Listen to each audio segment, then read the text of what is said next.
Hello, everybody. I can never get used to that transition. Hello, everybody. Welcome to It's a Long Story, a thrice weekly campaign set in the wonderful, beautiful homebrew world of Imea. We are here with our Wednesday friends, our beloved Wednesday people, our Mongoose Crew. Everybody, take a look at the camera, wave, and say hi. Hi. That was a good one. We're getting better at that. Give it a couple more years, we'll be solid. Cool. So right up front, I've been doing this. We have a couple of sort of announcements before we get into things for tonight. First things first, we have officially hit. I haven't looked at it actually in a second of what the actual number is right now, but we have officially hit over 100 subscribers. Which is a very cool thing. I am truly hoping to look back on this video. Yeah, we're at 105 now. I'm truly hoping to look back on this video, a time from now and go, well, actually, I'm good either way. Either go like, oh man, that's silly. We're now at 300 bajillion, or looking back at it and going like, yeah, those were the good times. But hopefully the former. Yeah, so exciting for that. So in celebration of that, for these awesome people who are hopefully interesting enough for you to subscribe to, everybody gets a point of inspiration this week. Can I get two? No, actually, good question. You do not get two. So I'm not excited. Great. Good. For the record, I think Nora's did a great job. So yeah. I do too. Like, I should get a point of inspiration, right? No one ever gives me a point of inspiration. Mm-hmm. Anyways, cool. Joe, you can take all my Stanley Nichols, okay? Thank you very much. I feel validated. Sweet. So jumping into last couple of announcements. So for those of you who watched the or you haven't but interested in watching the Candela Obscura playtest that we ran in a homebrew setting, it's called Shadows of the North Shore.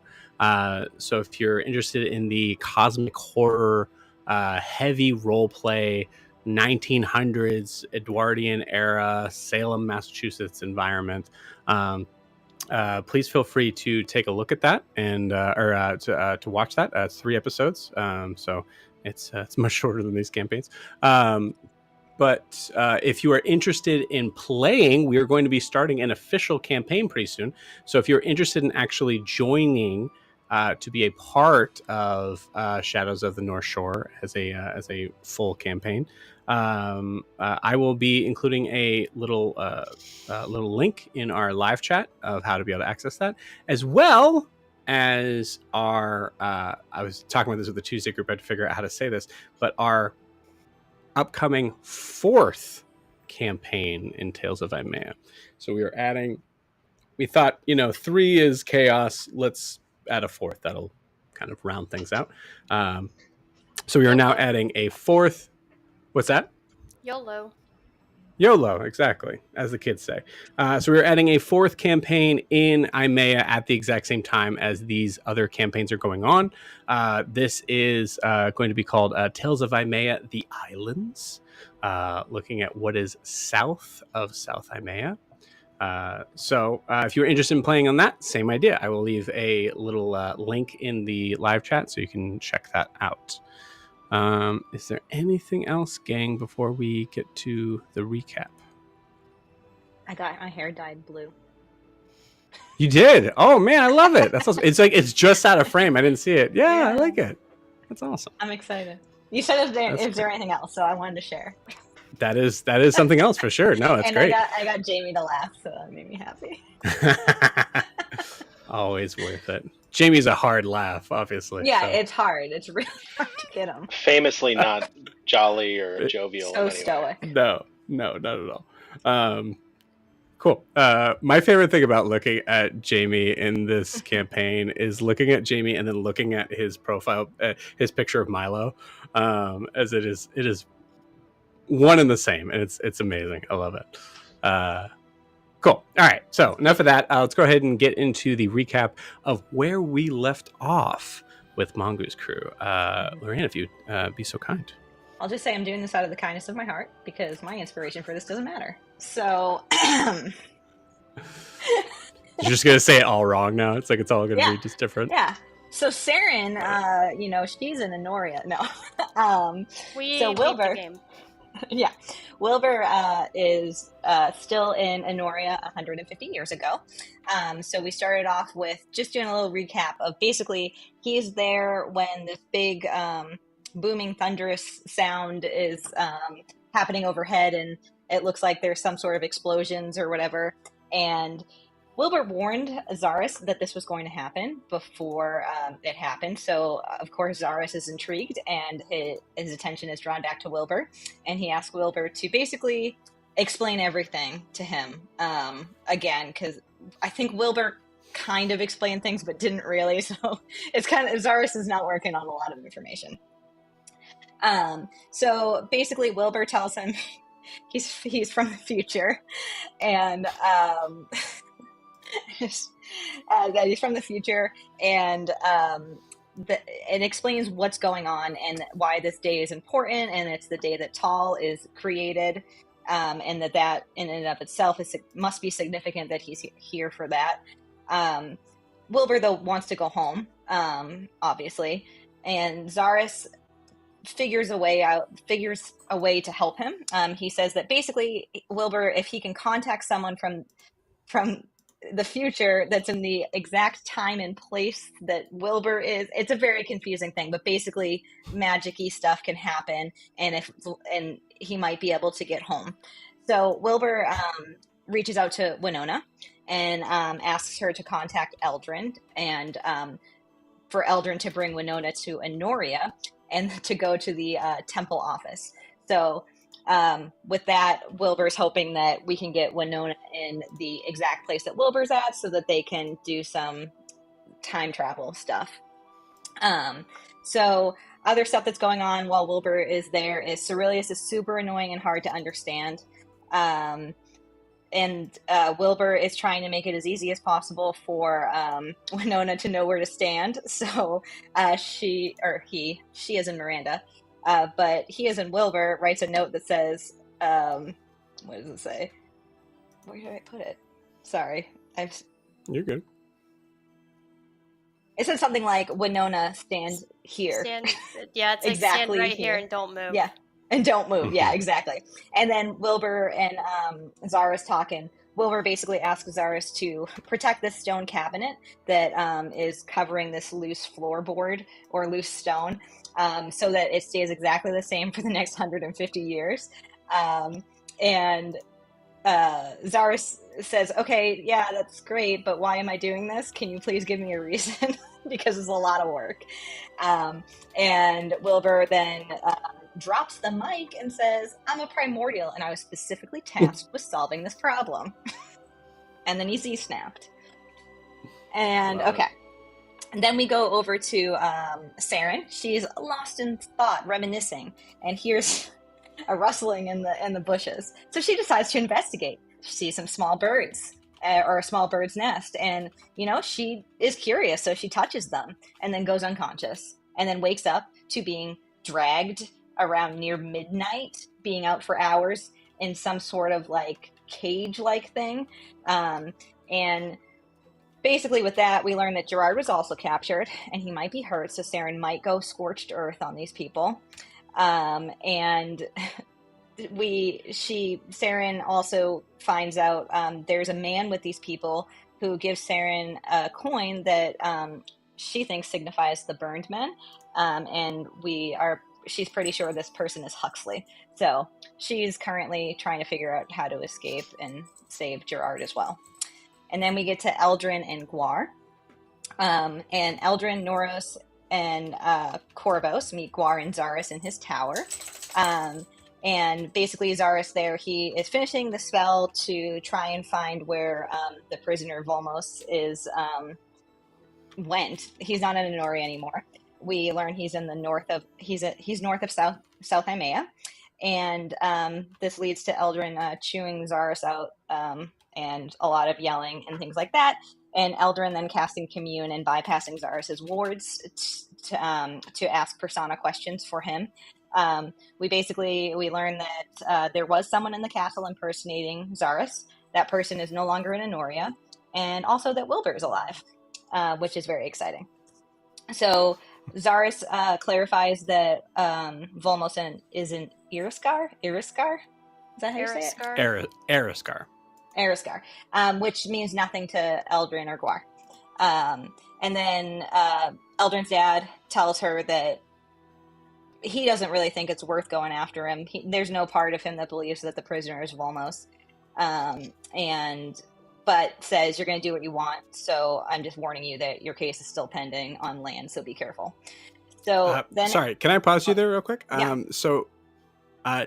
Mike, did you just roll really bad to know where Eriskar was? Do you remember? You're muted. Yeah, I rolled really bad. Yeah, you did.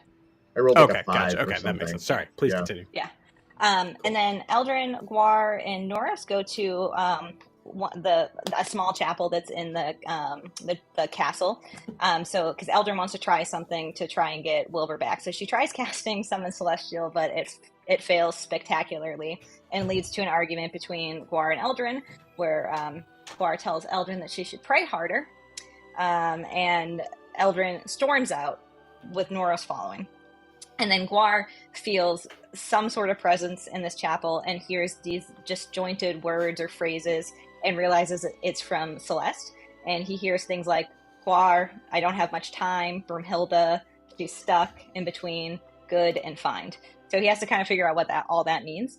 And Gwar does beg for more clarification or more guidance, but he doesn't really get it. Instead, the audience sees a shadow of a dragon over Gwar in the chapel, which, means Bahamut's looking after him, but not telling him exactly what he needs. And that's it, right? Because, Milo, he wasn't here last week. Correct. I'd like to add that he didn't say anything to me because he trusts me to figure it out myself. Oh, okay. You're right. I'm sorry. Are you sure you don't need to pray harder? Yeah. Who did? Oh, Bahamut. Because I have faith. Faith, baby. You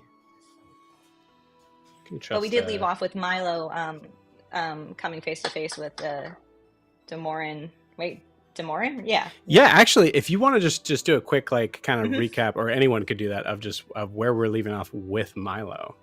Yeah, Milo's at some encampment where kind of like lost people go to or whatever.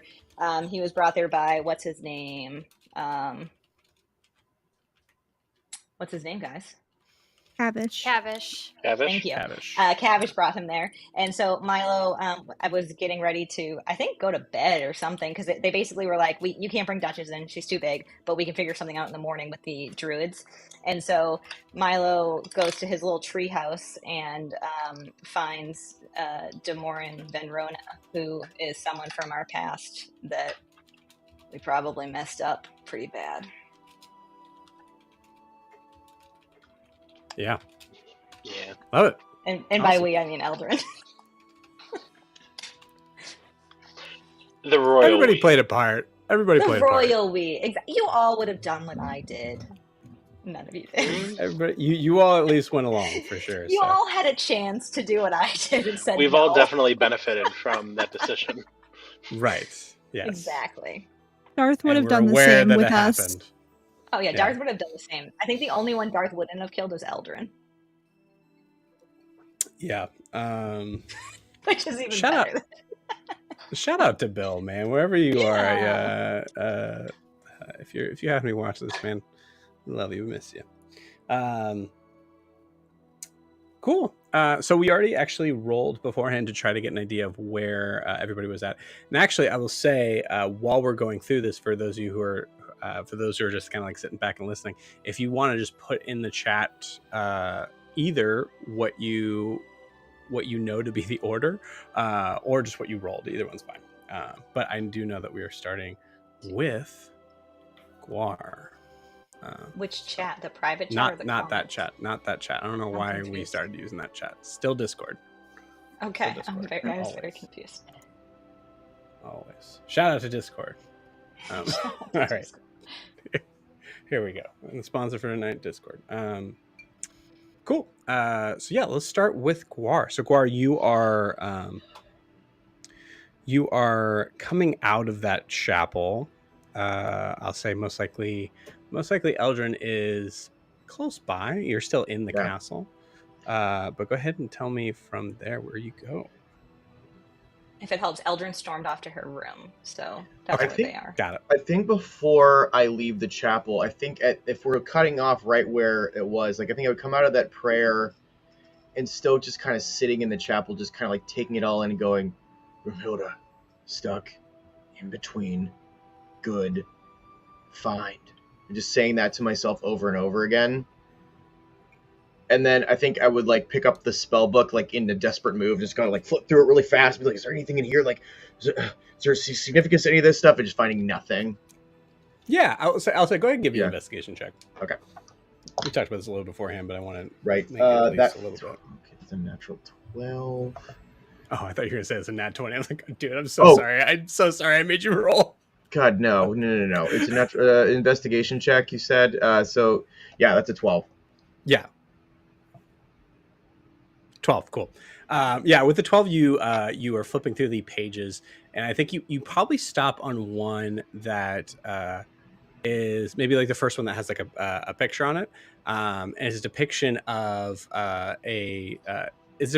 what looks to be a young female spellcaster in a robe, and you're like, Brumhilda?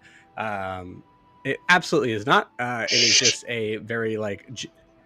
It's a very generic depiction of a spellcaster who is the page itself is literally talking about the interactions of if you are using a wand, what is proper placement, as opposed to a staff, and what is considered to be respectful of the trying to think of how to phrase. I almost said the science, but respectful of etiquette, decorum, the etiquette. Yes, 100%. Mm-hmm. Sure. Okay. Gwar's gonna rip that page out of the book, put it in his pocket for safekeeping, and I'm gonna get up and so clearly there's nothing here for me. So I'm gonna get up and walk out. I'm gonna look for Zahras because Eldryn's mad at me, and I'm going to talk to Zahras first. Okay, you got it. Do you go up to the tower? Is that the last place I saw him? Yeah, I believe so. Then yeah. I think, because you guys walked out of the tower there. Yeah. Cool. Go ahead and roll me a... I know you're probably not necessarily being sneaky with that armor, but go ahead and roll me a stealth check. Okay. I assume a disadvantage because you have your heavy armor, right? Uh-huh. Shoot, because I rolled a nat 20. That's fantastic. Okay. That's a 10. Better than the book, man. The book, I'd feel so freaking bad. Like, what a loss of a nat 20. Yeah, what a loss. Yeah. So I got a 10. Cool. All right, cool. With a 10, you come up the stairs. I'll say, actually, also roll me a perception check. Okay. That's a dirty 20. Dirty 20? Cool. Dirty 20. Yep. Perception check. Okay, great. You do not hear anything. You come up to a quiet door. And yeah, sorry to make you do all those rolls, but everything seems normal. That wasn't meant to sound as haunting as it was. Okay. So I'm gonna knock. Okay. Roll initiative. Someday I'm going to do that, though. Someday it's going to happen. I can't wait. It's fine. Everything's fine. Go ahead and knock the door. The door just turns into a mimic and eats you. The door knocks back. The door knocks harder. We've been playing this game way too long. Thank you. Cool. So yeah, you knock on the door. You hear I'm very busy at the moment. Zahras, I need to talk to you.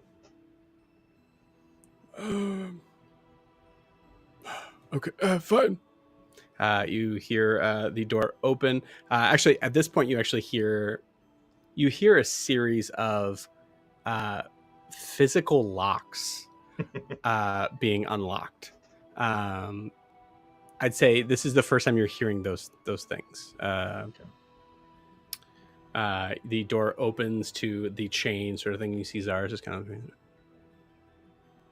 I received a divine message. I need help interpreting it. Okay.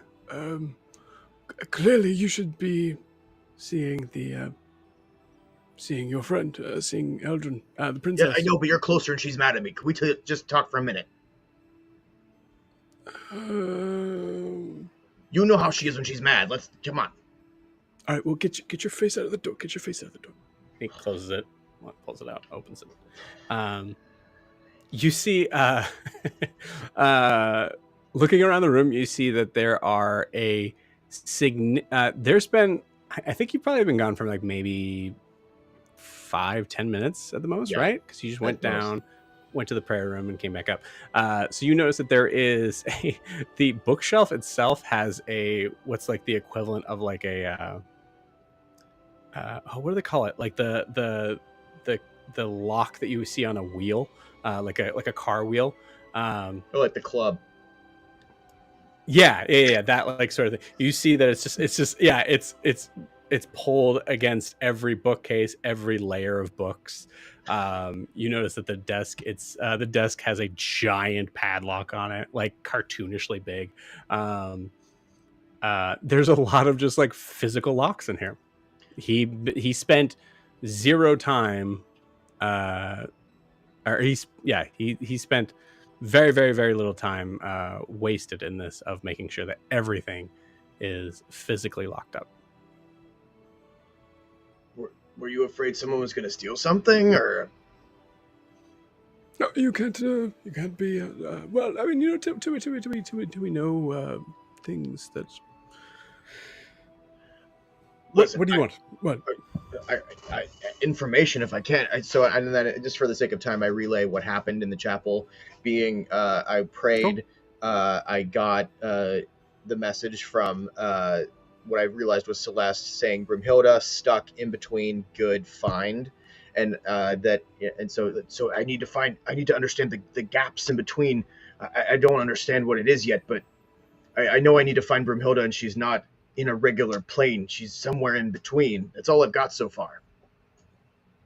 Oh, okay. You're the smartest person in this castle, so or at least that's what you say. So.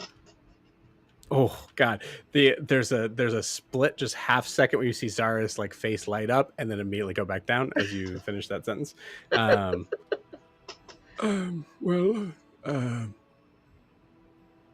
You also notice like as he's talking, he looks.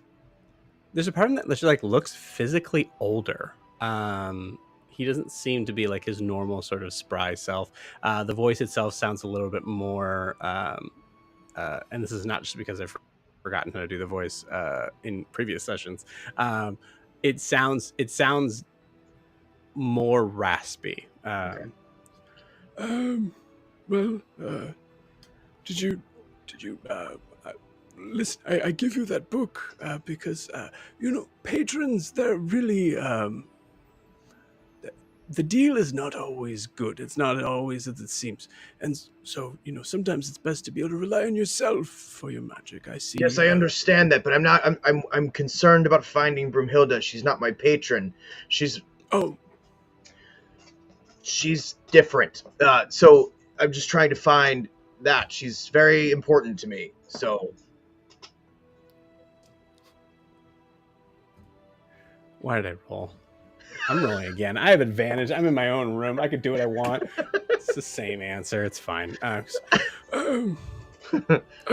Well, if she's not your patron, we'll do it this way. If she's not your patron, what? I guess she's a patron of sorts. I mean, she's not. This is what I'm saying, Tippo. You don't need to rely on anyone. See, I don't rely on anyone, and look at me. I like having her around because we beep. Like Sorry, a few times. I didn't catch that. I just heard a bleep. Was Oh. it from your... Where'd that come from? We've become intimate, and it was wonderful, and I've been wanting that to happen for a very long time, and she's very powerful, and I like having her around. I feel she's very powerful. I feel safe with her. I think she feels safe with me. I don't know what to call it yet, because it only happened a few times, but it was all at once. So maybe that's good, but I just want to find her. Ah, yes. The love or need for chemical release. I don't want to say that, get my hopes up. I'm ready to say it. I don't know if she's ready to say it. I don't want to create pressure. I truly don't care. I'm sorry. I did open that up. My apologies, but it's all right. Just help me find her if you can.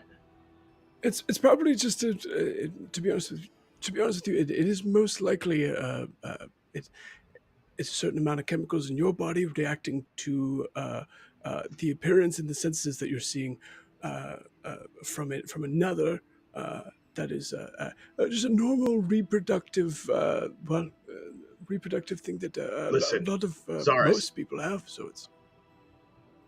I would do anything for love, but I won't try to understand that. Fair enough. I just want to find her. If you can help me decipher this message, great. If not, I will go find Eldryn and take my pound of flesh or whatever. No. I can figure this out. And he he kind of he pulls you in deeper into the room. The room's not very big, but he okay, all right. So just sit down there. And he sits you down right next to the desk that's there. You see the slug is still kind of moving in that little sort of cage area. You see that there is a wire mesh around the cage now, around the arcane thing. Yeah, yes. I wave to the slug. The slug waves back. Just kidding. That doesn't happen. But okay. Tell me from the beginning. You were intimate with her, and then what? Well, and then we had that great battle, and then we got the voice, and then we all got separated. Somehow, Eldryn and I, thankfully, ended up in the same place. Yes, I heard something about that. Yes. Okay, great. But I don't know where anyone else. We don't know where anyone else is, and then I haven't. And then I would say, again, for the sake of time, I'd probably explain who Celeste is to me, because ours is no. Yeah, I would say okay. Yeah, so for that, I would say let's say the brevity of that's clear on that. So, but I would say you're skipping something that would like you to roleplay. Okay, and then I got to the chapel, and I haven't heard from Celeste in a long time. They were going to find answers to something that they didn't understand, and they said that they didn't understand why they didn't know what happened with me and the possession that the last time we were here, and so I haven't seen them since. And then I got a message from them, and I would also talk about the vision I had. That's what I'm wanting. Yeah. So and I saw Brumhilda being taken to the gate, and I don't know what happened. I don't know if I willed it or what, but I threw my halberd, and then this halberd spoke and said, I forget exactly what. Where were you? Celestia. Oh, Celestia. Yeah, what did I say? Celestia. What? So yes. It's how to say pronunciation is important. There's a lot of names in Imea that starts with Celestia. Celestia, yes, good. Celestia. Okay, great. So you were in. I've never been there. I'm sorry. Heavenly plane. That's interesting. That's cool. How was that? It was beautiful, but I was terrified because I didn't want Brumhilda to cross the gates because she would cease to exist. So I did what I thought I could, and I threw what I thought was my halberd. That halberd on the ground flew out. And Cerilius was there, and he was fighting with this thing. This thing got.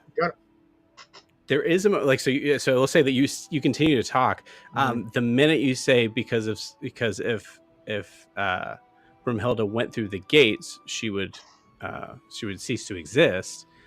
You see his face kind of his brow very he is his focus has been like 80% on you this whole time.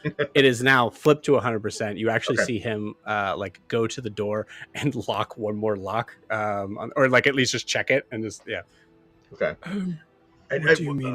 What do you mean that she would be cease to exist? You know, I could break all of those locks if they're only physical, right? Why did you lock them up? They're not for you. They're not for you. They're for okay. Someone else. Anyone else? Just what I didn't want to lose her. No. That's not what I'm saying. Why would you lose her if she went to Celestia?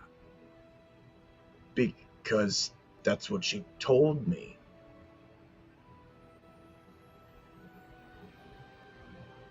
Right, okay. And kind of like walks away from you and goes to the bookcase and spends about a good solid minute going through the massive key ring he now has, going through to like open up that one. I take it this means something to you. Well, I mean, it's a weird thing, you know. Well, a lot of people go to heaven, so why would someone cease to exist from going to heaven? Except that it rings a bell. So I don't. You see a massive bar get pulled up. Watch your head. Okay. So it rings a bell. I mean, again, this is why I asked you, because I feel like you, as. And by the way, I didn't mean anything by saying you're the smartest person. At least you've said you're the smartest one. I haven't been here very long. You do strike me as quite knowledgeable, so I didn't mean any harm by that. If you're looking to fix anything that you said, you certainly didn't do that, but that's fine. Okay. Goes to pull out wouldn't be the first time. A rather small but like or I would say a thin but long book. You can see it was like kind of like stuck in. You know how like there's some books that are just way too big in weird ways, and you have that like it's stuck in that bookcase in that weird sort of position. So you see him kind of like. All right. Okay. Flip through. You see it, he opens it up, and there's a it's not a normal it's not like a normal sort of bound book. It actually like he opens it up, and it's the equivalent of like a binder type of like setting. There's not like three rings, so to speak, but it looks like it's kind of ringed in a way. And you see him kind of like looking through it. All right. How old is Brumhilda? Like I said, we don't know each other super well yet.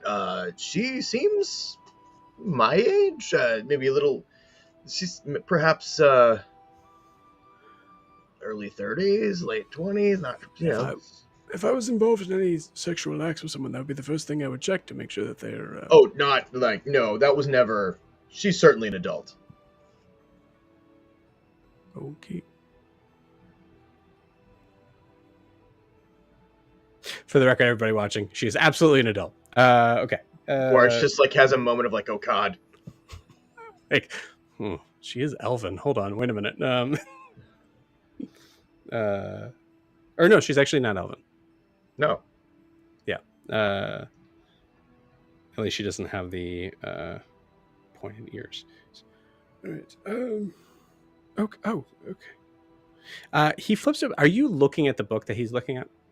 I'd say like I would just from where I'm sitting, I'd probably try to see what this book is. I mean, all the books are so interesting in this office. So yeah, well, he's not necessarily hiding from it, but I'll say go ahead and roll me whatever you want on this, whatever you're trying to figure out, and I can help you along with this, but whatever you're trying to figure out from this. I'd probably say insight book. Because I'm trying to see what he's looking up and see if there's anything I recognize.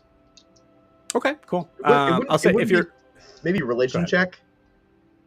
It definitely would be a religion check. I would say if you're looking for like physical material of stuff, I would say it's an investigation check. If you're wanting to catch the idea of like the meaning of what this book is, I'd say meaning.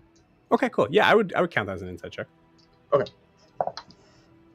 That is a 21.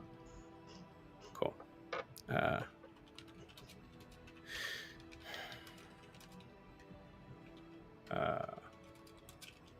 Cool. With a 21,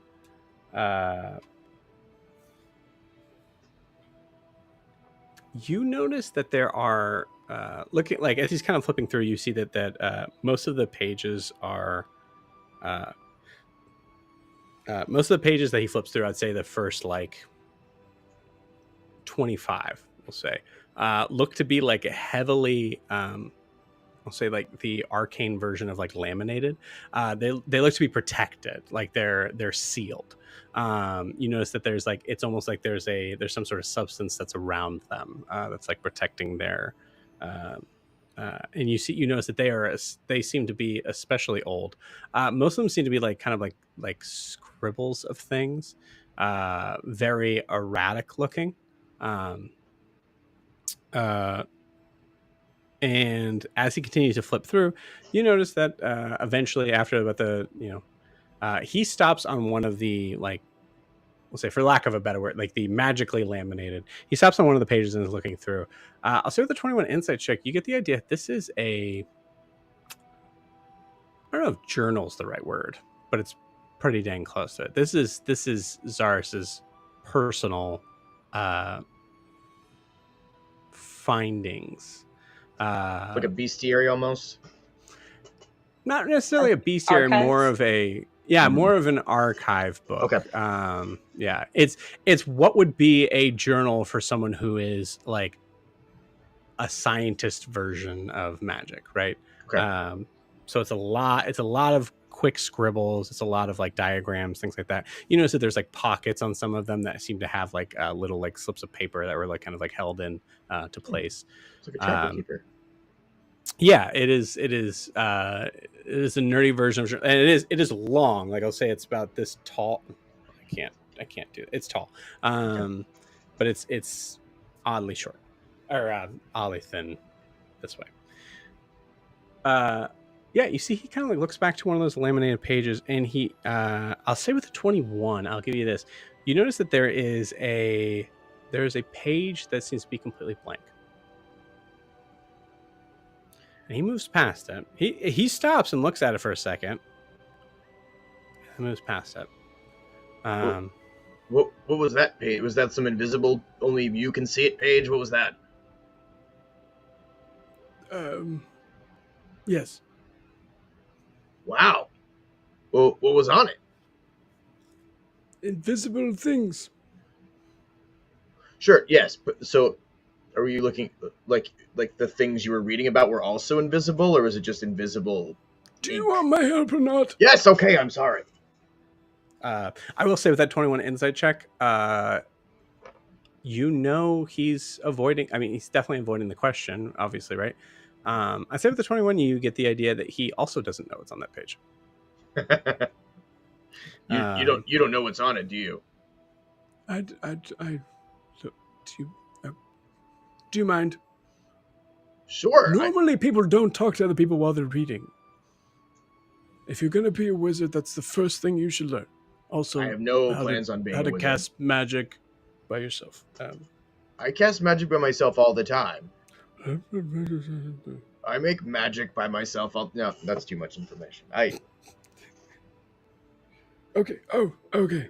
Yes. Why want Brumhilda around? This is. So you said that she told you that if she were to go character, that is true, right? That is true. That is true. I think. Yes. I don't know how much she told you. I don't. I'm sorry. I don't remember. Don't either. I do. Yeah. She told. Sorry. She told you that she's. Lorian's just over here, just fuming. Like I have to hold myself in sometimes. She told you that she's what Tal is, and that she would be destroyed if she went to Celestia, right. As Tal would be as well. Yeah. Cool. So I will say, you might not want to tell Zahras that. I don't know. It kind of was told to you in confidence. Just saying. I feel like Gwar would not remember all of that, though. Absolutely, yeah. Let's go with it that way, and we'll say it's not until this moment when he goes. I guess when it's the. Also, Seren still has the book that the only thing that Zahras knew about Cerilius Seren got from him, right? The Cerilius the Fallen. or whatever it's called. It's really Saffron. Okay. Yes. Yep. Okay. So he's looking at us. Okay.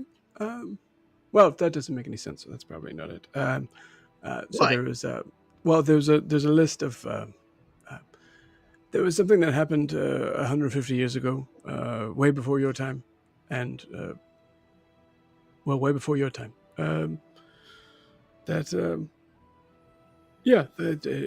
rang a bell of beings that were brought to Celestia and immediately, to use your phrase, ceased to exist. They had come down from a no one really knows where. It just came down from the heavens, so to speak. That's not Celestia. That's the phrase. Came down from the sky. And apparently a couple of them caused havoc on Imea for several years. Okay, well, it's definitely not that. They were called the Living Light. So that's You're doing that face. I know that face. Tell me what's on your mind. Nothing. Okay.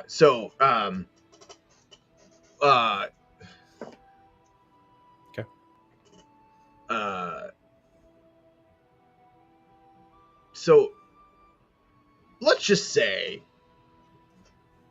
for goofs and grins, okay, one of these living lights Brand is losing it over here. were to be stuck between realms. Yes. How would one get them out? Well, it depends on what realm. So you said that she was at the gates of Celestia. Is that correct? Well, that's not what I'm not talking about Brumhilda per se, but if we were just if a living light were to be in Celestia, yes, and then not be in Celestia, but not be anywhere else, where would that be? And how would one get there to extract said living light from that place? Oh, is this person a living light in this scenario? I think maybe. I'm just learning this now. I'm just curious. I'm a student. That they might be. I'm a student. Yes, perhaps. I think so. Let's just go on the assumption that they are. Okay, I am a I am. I rolled for this, but at a certain point, Zahras just knows. He's a very intelligent wizard. So, okay, are you saying that? You know what? Yes, no, that's fine. It's a secret. Shh. Okay. Yeah. So, there's many planes, and they're all interconnected by a certain. There are ways to travel between them, multiple ways, following the magical weaves of existence. Many of them call them the world tree that connects all the planes together. I've visited a couple of planes in my time. Most of them, this is the best one. I'll be honest with you. This is the best one. It's lovely by far. Yes. So if you're wondering, at any point in time, grass is greener sort of situation. No, we're good. This is it, baby. Celestia looked very nice as well. A lot of gleaming. Just too much. A lot of too much gold, gleaming. Too much I thought it was a little heavy on the gleaming. It was. Everybody's so full of themselves. They think they're the.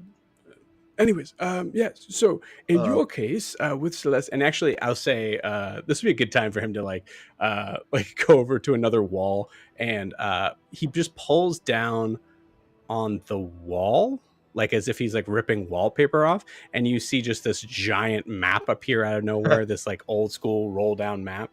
Man, I miss those. Those are so cool as a kid. So pulls down, and you see it is a depiction of the known realms of existence, and there's so many. In this moment, I think Gwar is actually learning a lot. There's so many more than you've ever seen. There's there's a million versions of the diagrams of these things. So I can always send that to you guys once I find a good one. But yeah, so he points to how they're like connected. It's essentially like a giant Venn diagram in a lot of ways, or like multiple Venn diagrams, however you want to look at it, as like places where they may connect. And you see next to Celestia, which is like written in as the heavenly realm, you see there is another name, and then there's the underneath that is was depicted as the Hells. Right between the two is a place that is written out as Shadowfell. So, what's this here? The Hells and Shadowfell and in between? What is this here? Oh, well, that's probably where this your friend is.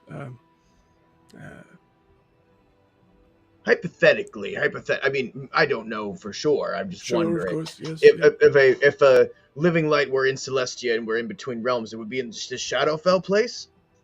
Well, if she fell from the gates of Celestia, she either went all the way down,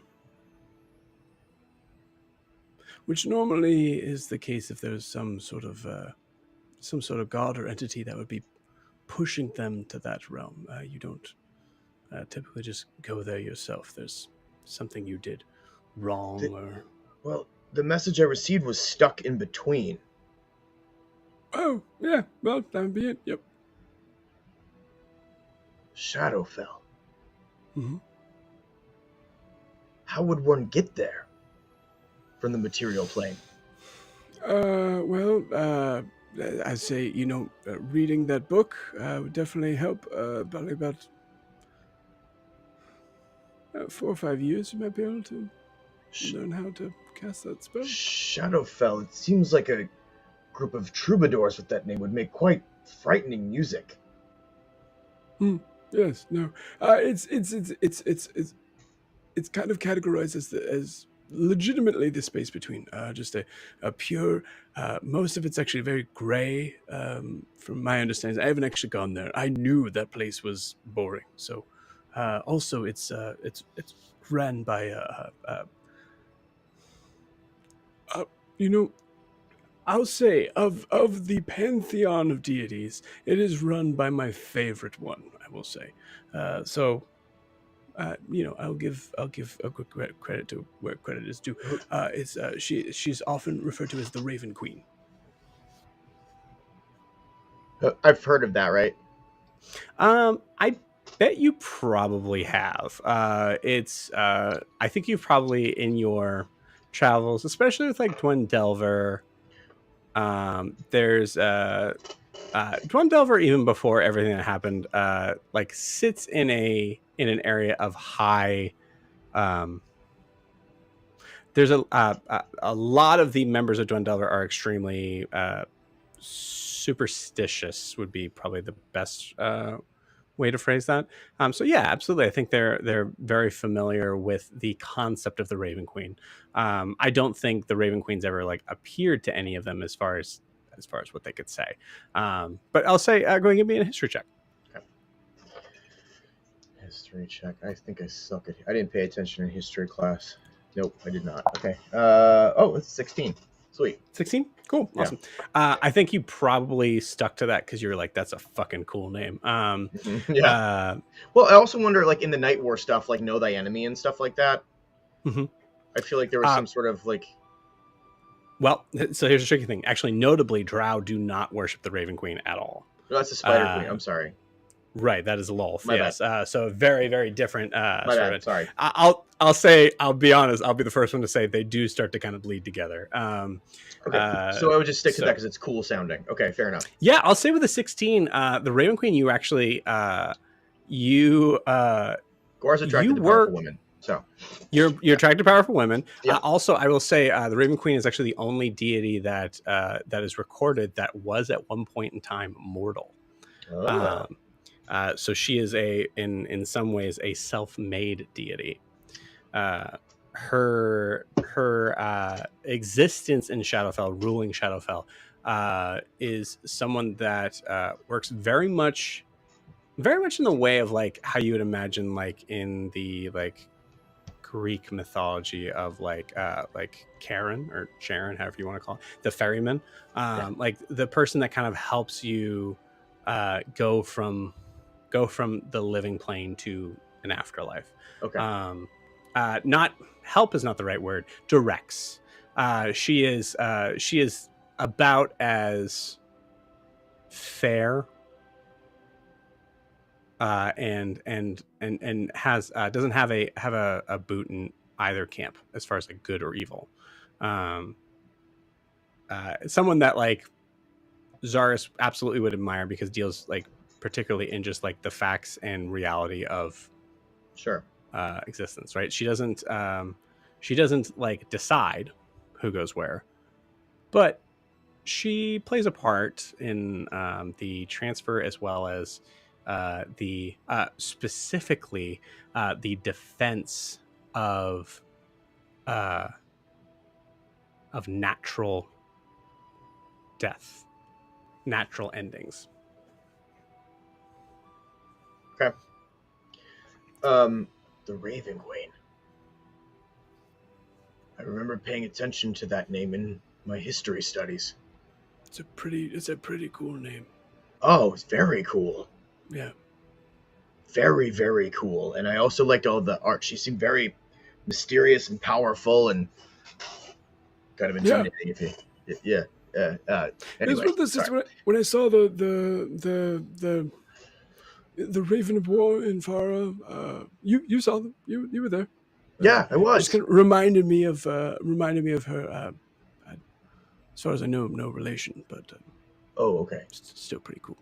It would have been very advantageous, but I wouldn't have known anyway. So, okay, so you said it would take me 4 to 5 years to learn that spell, but do you know that spell? Yeah.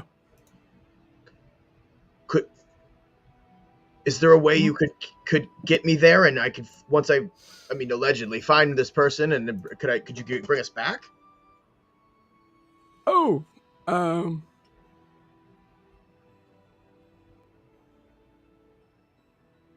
yeah, I could do that.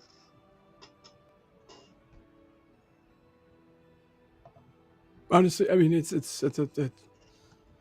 I think more. I'll just be honest, more so because I have yet to visit the Raven Queen, and that would be pretty cool.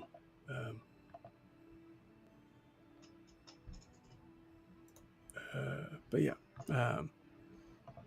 we'll say yes. I know, Mike, you're dealing with sorry, I'm frozen. Stuff. That's okay. That's all right. I think that might be a good point. Actually, like, pause you there. Yeah, that's great. If you're cool with that. So we'll say very cool. Awesome. All right. You guys put it in here. Does anybody know who's next? Is it Milo? Milo. Okay, cool. Milo, Kayla, awesome. Me, Miranda. All right. Awesome. So we'll say Milo, as you are so to kind of push things forward, you saw Demorin there. I will say you did notice that Demorin like kind of like started to like almost sort of like kind of like blink out of just seemed to be kind of going a little bit still in and out of consciousness. Still seem to be very weak. Do you is there anything that you would like to do as you're being redirected to as you're being redirected to a room that you're actually able to stay in? Is there anything you'd like to do before you go to sleep? Or if you did want to try to like whatever you want to do. No, I think Milo is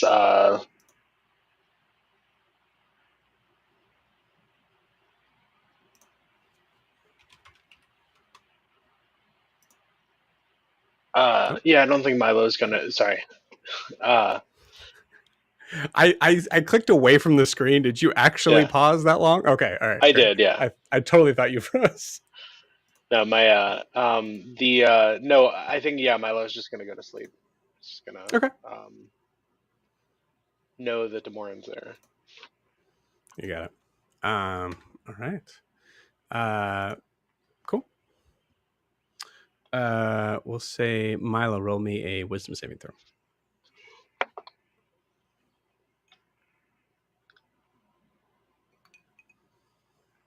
Oh, I'm so wise.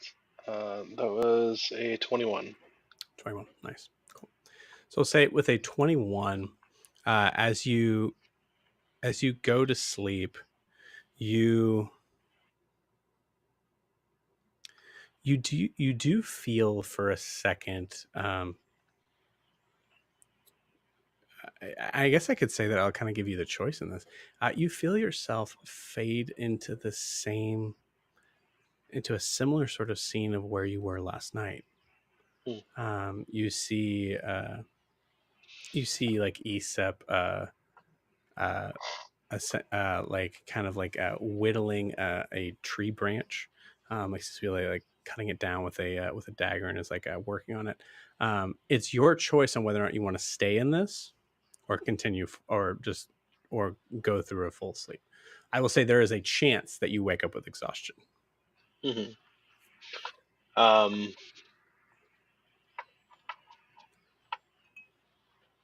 Yeah, Milo's going to stay with it. Okay, you got it.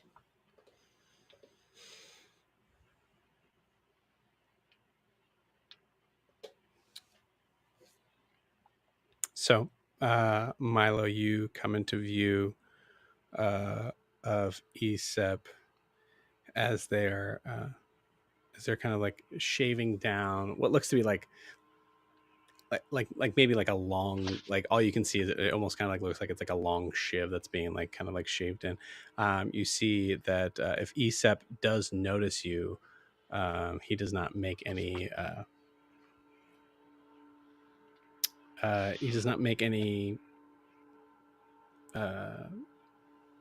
remarks towards you. Are we still at the like fire, or? Yeah, it's legitimately the same scene that you left where you were. Mm-hmm. Yeah, so you see like there's a fireplace, there's a campfire. You're in the middle of the woods. Yeah.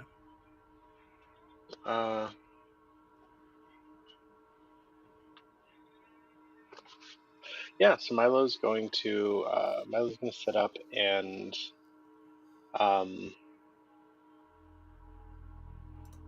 start messing with the fire, like add a log or whatever. You're adding a log to the fire? Yeah. Okay. Cool. So yeah, you see a log nearby. It's an awful waste of wood. Aesep's response doesn't even look at you. I didn't hear what he said. Oh, it's an awful waste of wood.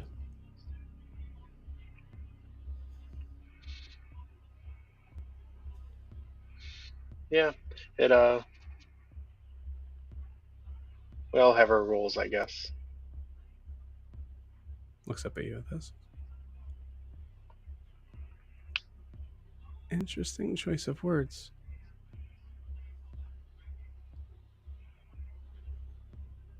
What is our old friend's role in your story? I'm having a weird time hearing you. I'm so sorry. Is everybody, or is it just you? You guys hear me? Okay. Yeah, it must just be my connection. I'm sorry. It's okay. We'll just keep trying. So we'll say he essentially said, what role does our old friend play in your story?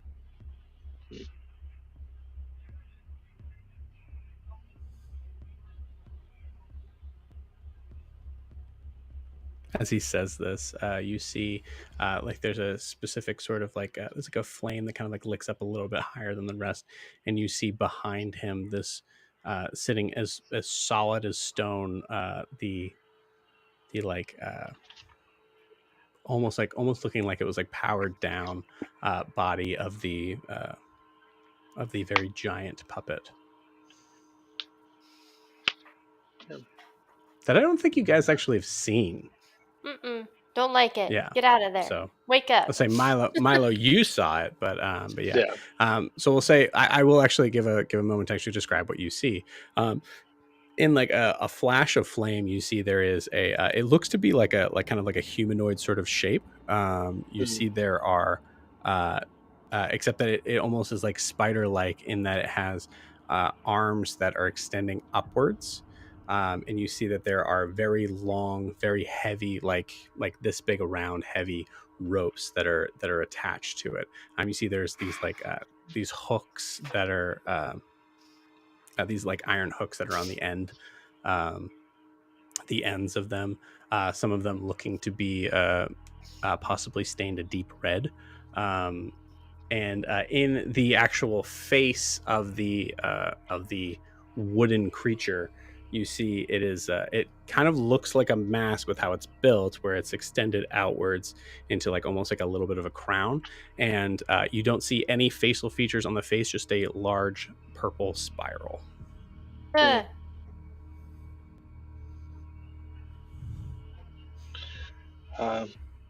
to the to Aesop's question, Milo's going to say,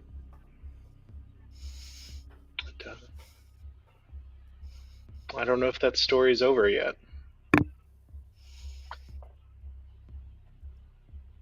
You see him smile and an awkwardly kind of like wider grin on this like boyish face as he kind of looks at you. You see his eyes just kind of flash green as he continues to kind of carve the stick and just... That's not really the question I asked, but I understand avoiding it.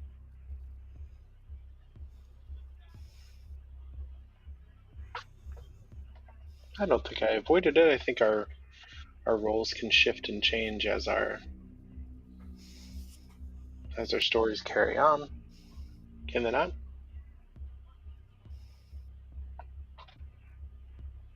I don't know.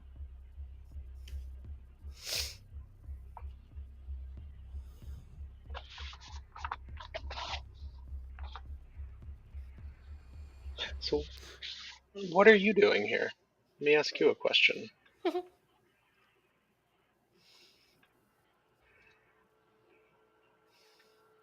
Working on a new project.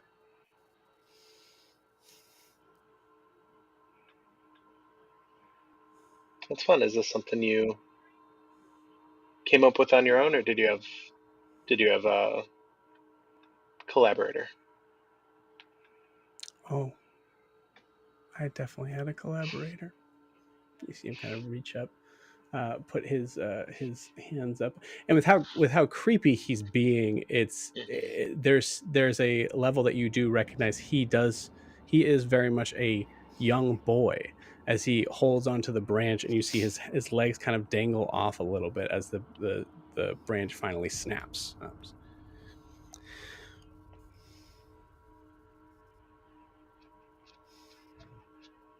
Yes, I've had someone who's been I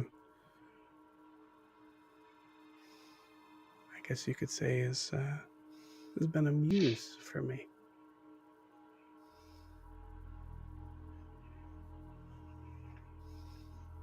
He goes to work at sharpening that branch. Mm-hmm.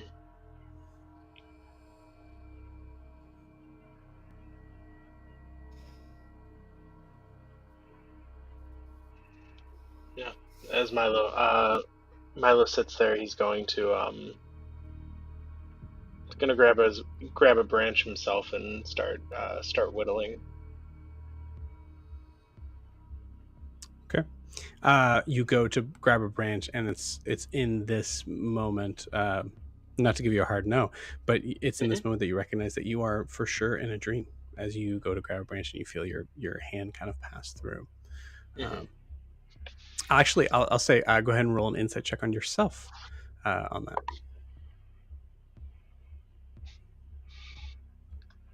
What's my insight? Oh, neat. Hey, that was a 3.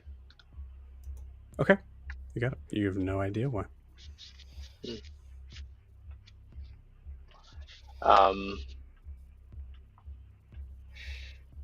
Yeah, Milo's going to try and grab the branch and phase through it, and you see him kind of like look over at you and just like giggle.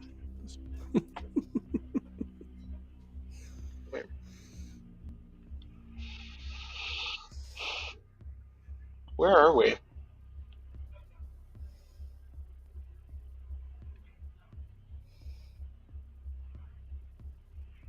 Someplace closer than you think.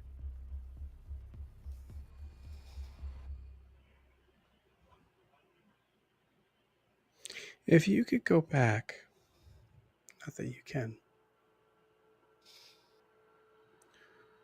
but if you could go back,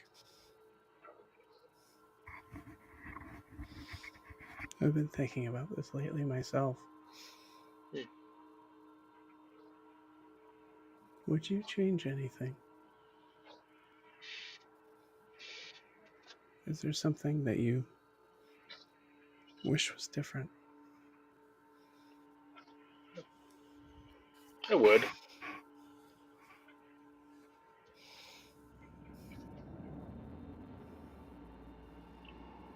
Are there any things that you wish you could change? I say, yeah, he looks at you. I'll tell you mine if you tell me yours.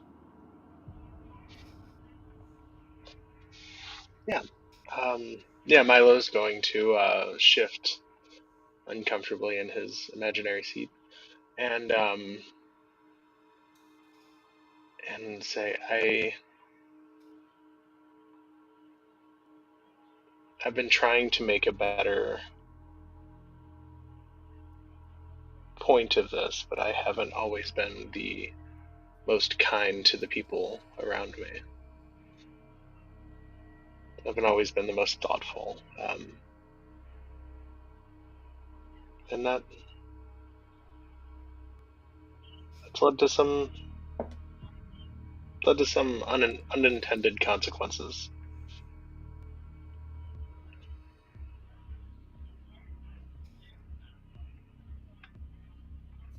You're good, Mr. Underdale.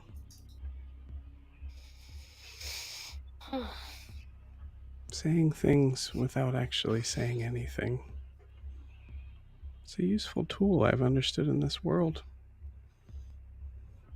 I'd say it helped get me to where I am now. To my detriment. But all the same, I recognize the use of it. To speak plainly, and Milo is going to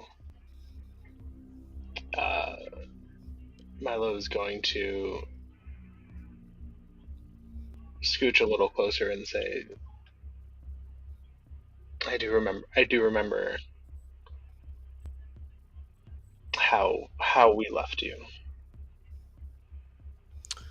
Break his neck. As you say that sentence, you see the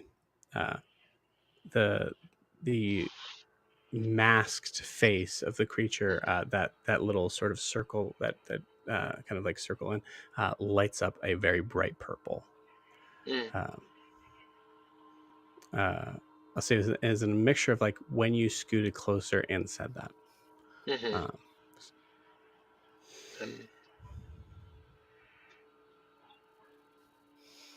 And the consequences of our decisions.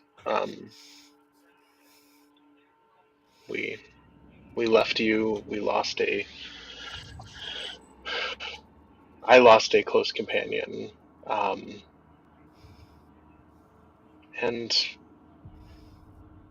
I think I permanently affected another friend.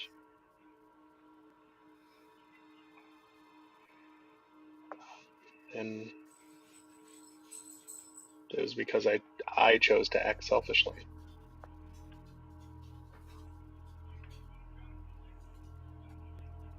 Is this story about me, Mr. Milo?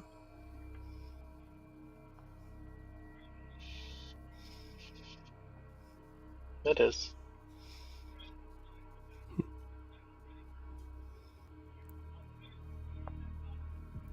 It's interesting. It's much easier to see what we did wrong after we see the effects of what we've done in our face.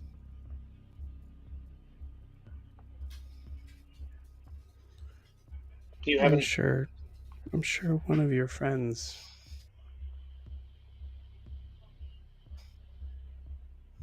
would very much like to know your part in how their story has turned out.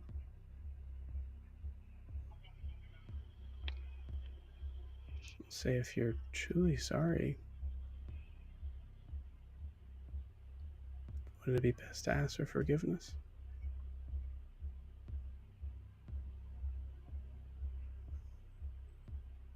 You're not wrong. It's the harder option to just ignoring it and hoping it goes away.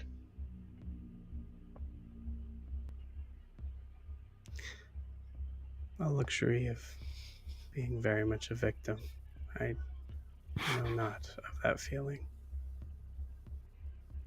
For now. I hope to have many regrets very soon.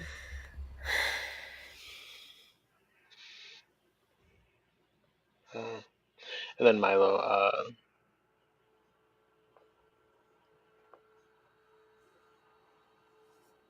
Milo takes a beat and says, "Aesop, I know I can't make it better or different, but I hope you can forgive me and know that I wish I could have made a better decision."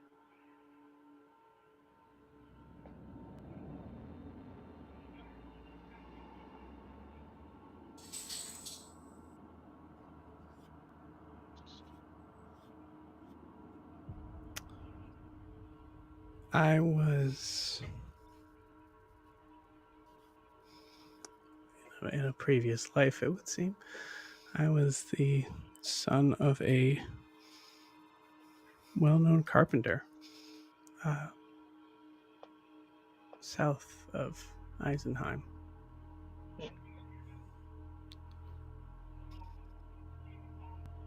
There was a day that I do regret.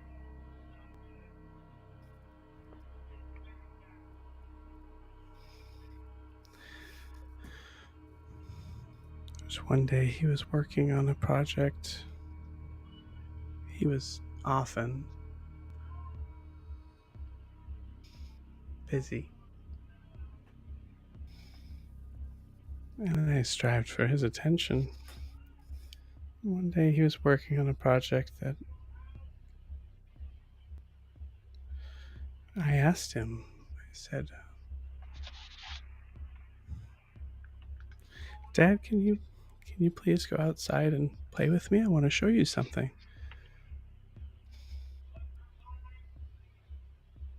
And he refused. Several times.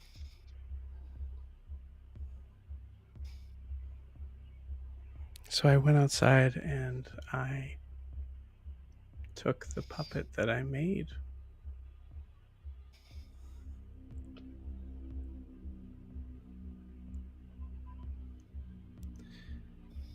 and I put the kitchen knife in his hand.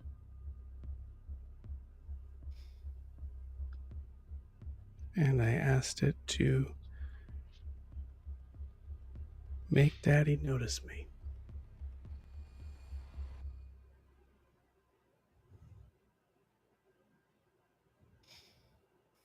I regret that decision very much. I can see why you prefer plain language.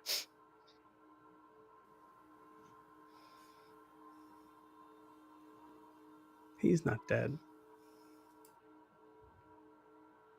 Milo's gonna glance up at the friend behind him. You see it kind of like flash purple as you glance up at it. Mm-hmm.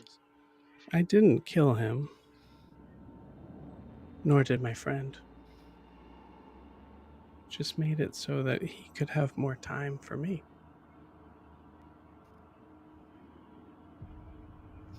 And he did. We went on a trip together not long after. He brought me to the capital.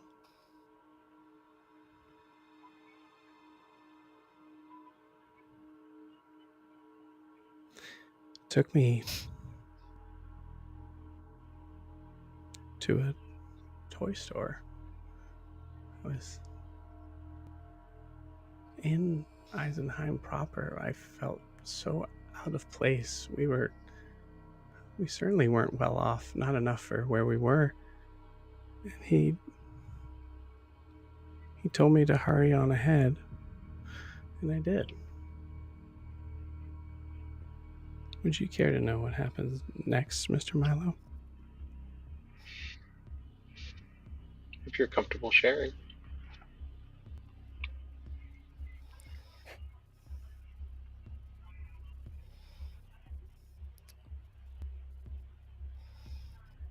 After a few hours, I didn't see him come in, so I wandered outside, and I couldn't find him.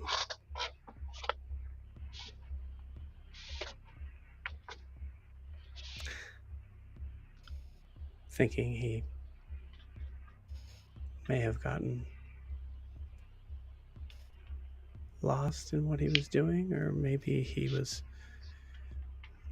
noticed he was where he shouldn't be.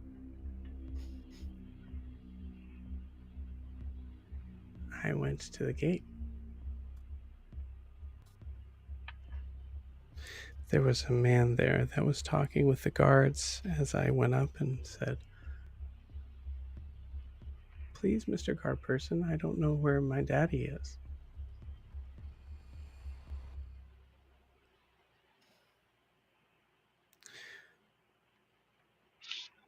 Guard kind of looked me over and just ignored me. I don't like being ignored. And I had my friend with me. So as I was pushed away, I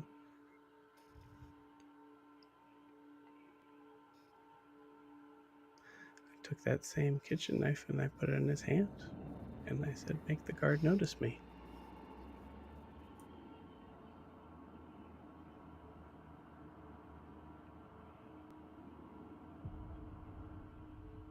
I saw what happened that time.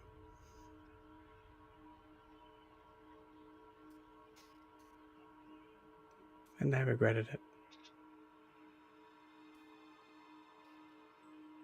As I was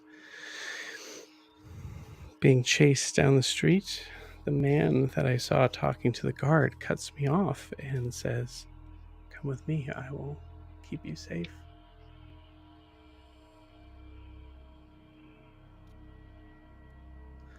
The man had red hair and was very tall.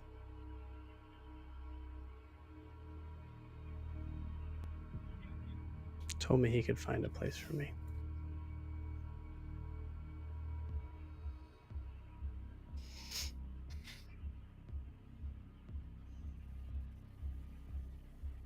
I think you get where the story goes from there. I do. Thank you for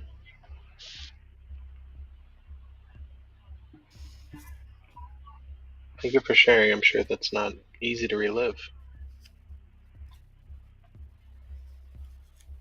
If it's anything like my regrets, you don't have a choice whether you relive them or not.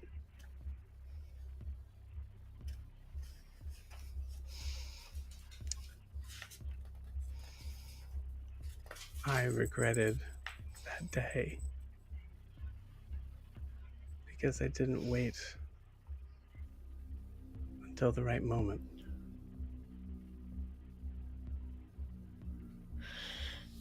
He takes the last stick that he's been working on.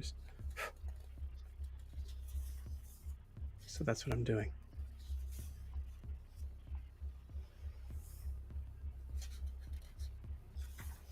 And I'll say with that, you feel yourself being pulled away from this. And you wake up. Who did I marry?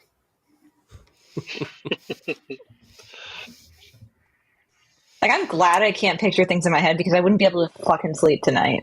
I know. I'm terrified. I would just see Joe's creepy child smile. My skin is crawling right now. If you want more of that, check out Candela Obscura on the playlist on YouTube. And that's called Synergy. Yeah, so you wake up. Yeah, so you with that you wake up. I think Milo kind of wakes up in a startle. And go ahead and give me a Constitution saving throw. Nat 20. Nice. You wake up with a startle, and they're just kind of like, and there's probably about a good full second where you're like, where am I? You feel like a very you feel like a very rough, heavy blanket on you that's probably a little bit itchy. You taste like a very crisp morning air. A lot of it feels a little humid this morning as you wake up. But yeah, with the nat 20, you do not take a point of exhaustion. Yay. What was that circus guy's name? We're having trouble remembering. Was it the Reverend? It was the Reverend. The Reverend. Okay, I did have that written down. I had to go back to this notebook. I will say, there was no there wasn't any necessarily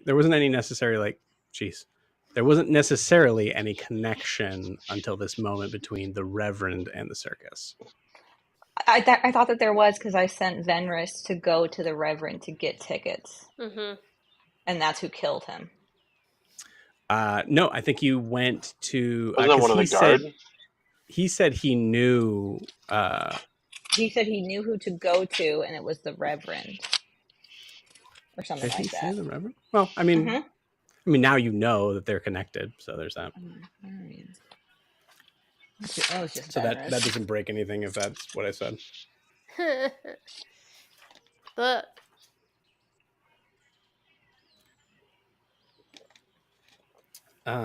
Yeah, you're alone in a place. I mean, it's light outside now, so say Milo, go ahead and give me a perception check as you assumedly climb out of bed. Mm-hmm. Yeah, Milo, perception would be sorry, just die. I can't tell if it's a 4 or 9. It was a dirty 20. Okay. With a dirty 20, you stand up, and you notice that you're kind of like walking up to in a very much a Lord of the Rings sort of moment where they screwed up this, where they made the hobbits actually like the railing is normal in Rivendell. So you're noticing you're level with the railing that's out, but you can kind of like duck under and look around, and what you see is something like this. So give you a second.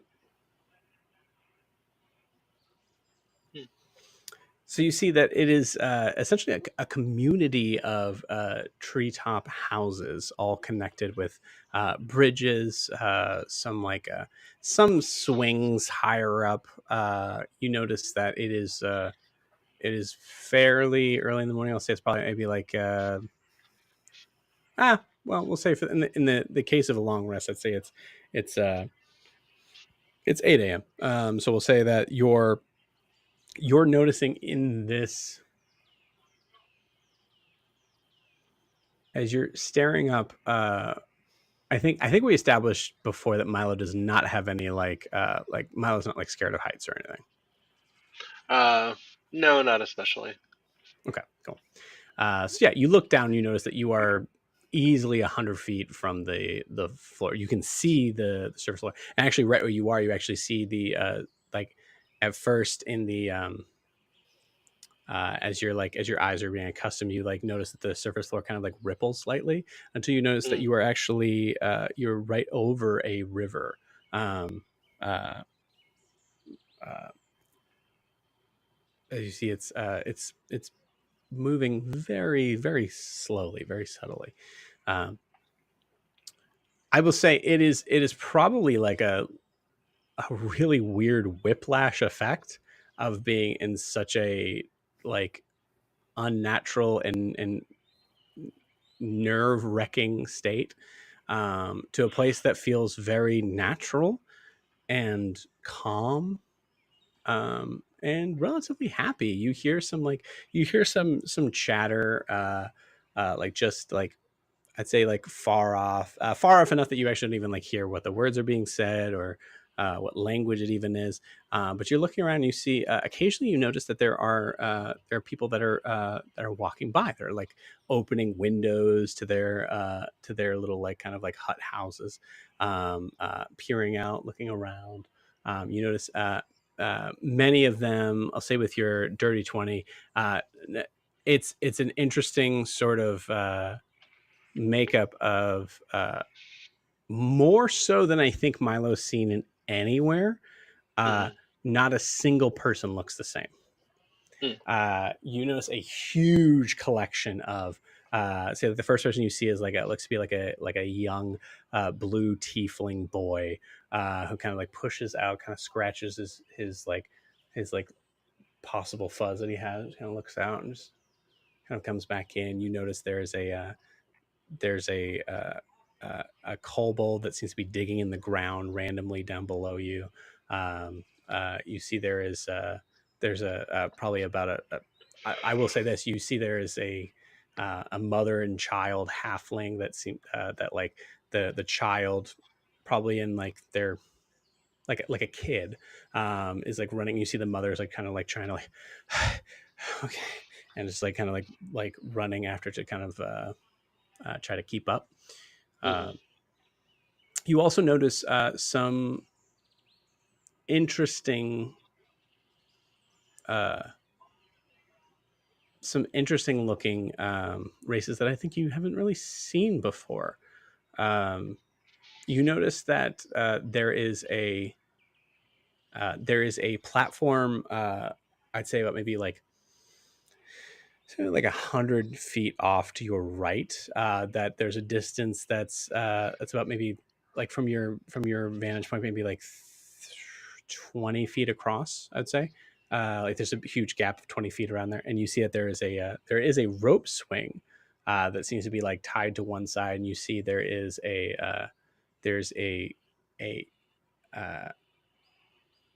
what at first looks to be maybe dragonborn, but I'll say actually go ahead and roll me a history check with that.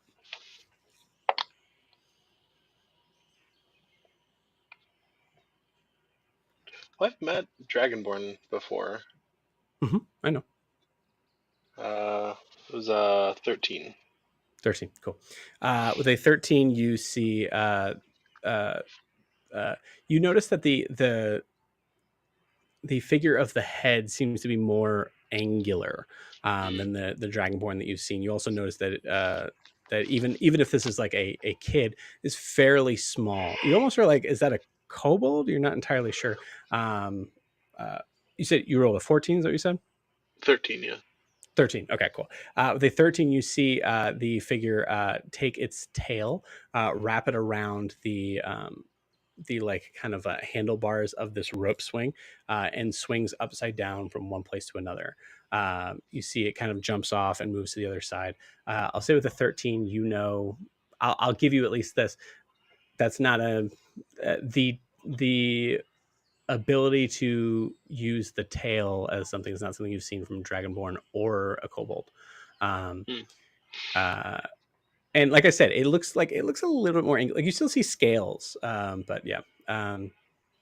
Behind him, you see there is another figure that is like freaks you out for a second, I think, because you see a figure that mostly looks like it is tall ears.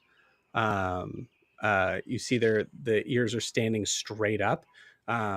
It almost kind of looks like Wilbur for a second, except that you notice the face is a little bit smaller, and the feet are gigantic in proportion. This I'll allow you to say with a 13 on this. You've heard of these creatures before. You've never seen one. This is a herongon. As you see a rabbit folk. As you see you hear laughter from these two kids. You see the herongon just make a full leap over. Probably like actually overdoing it and like kind of crashing into the other kid as they're like laughing and just, so yeah. I know it's a long description, but it kind of gives you the idea of like this feels very. I imagine for Milo, this feels very much like a paradise. Yeah, where are they jumping from? I'd say there's like a platform about 100 feet off to your I think I said left, but I meant right. Off to your right. It looks like there is a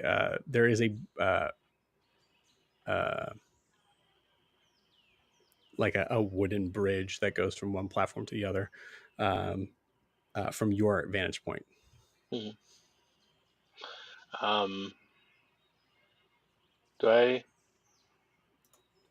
Does Milo you can smell go out to like... meet them if you want.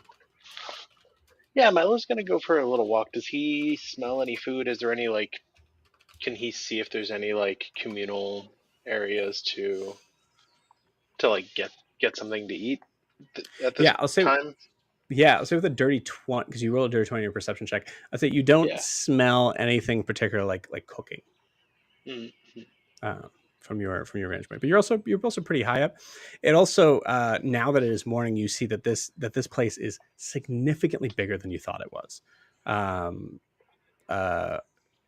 By your vantage point of where you're at, you imagine that this is most likely be like housing of maybe 500 families. As far as like the houses that you see that are around, some of them bigger, some of them smaller, some of them look to be some of them having 2 floors, others seem to be made out of like different materials.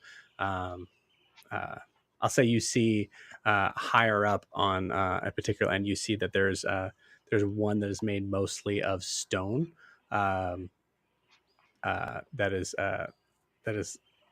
essentially kind of like centered on the on top of like a 3-prong branch of the tree that you're on. Which also tells you like these trees are, as I mentioned before, they're giant. They're like redwood trees. Yeah. Milo's gonna catch up with these kids and just ask ask them like where can I go get some breakfast? I'm kind of new here. You're going up to the kids? Yeah. Okay, cool. You see the question mark dragonborn kid kind of look at you and just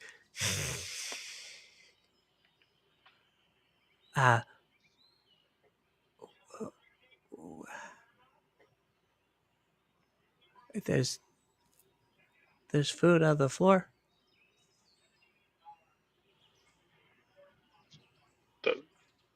All the way down? You see the heron kind of like push him aside. Sorry, no. He's what he's trying to say is that there's food on the like closer down towards the ground. There's a communal table that's there. Oh, okay. Thank you. What's your name? My name's Milo. What's yours? Pete. Pete? Nice to meet you, Pete. Pete. Like the boss. Like the who? Like the boss. Pete Moss? Yeah. Ah. My name's Milo, like Milo. Hi, Milo. You want to see Nice me to meet jump? I do want to see you jump. Okay, I gotta do it. Wait, Twice. I'm gonna step back.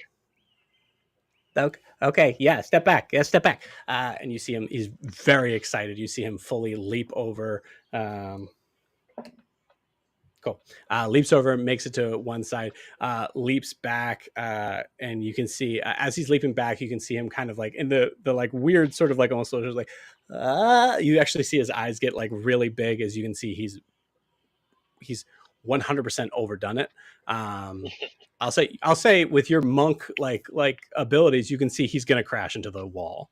Yeah, Milo's gonna reach out and grab for him.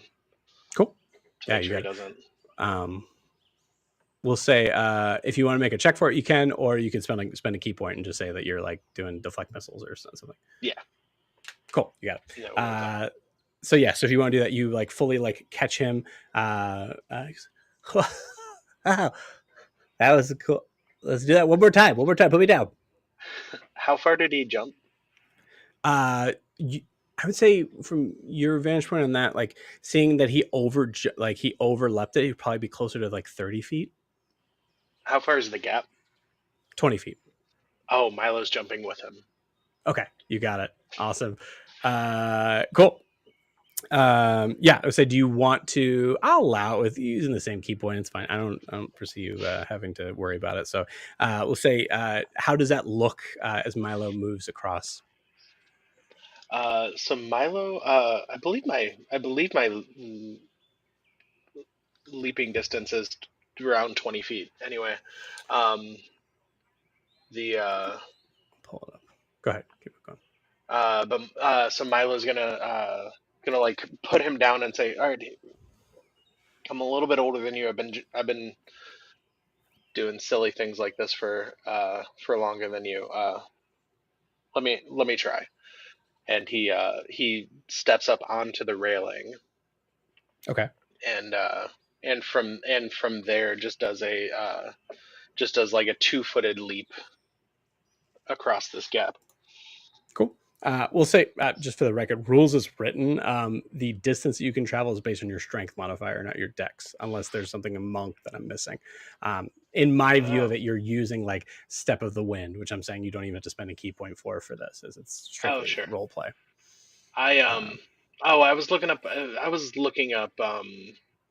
jumping distance, and it said it was half your walking speed is what I was yeah, no, right. You have the long jump, which is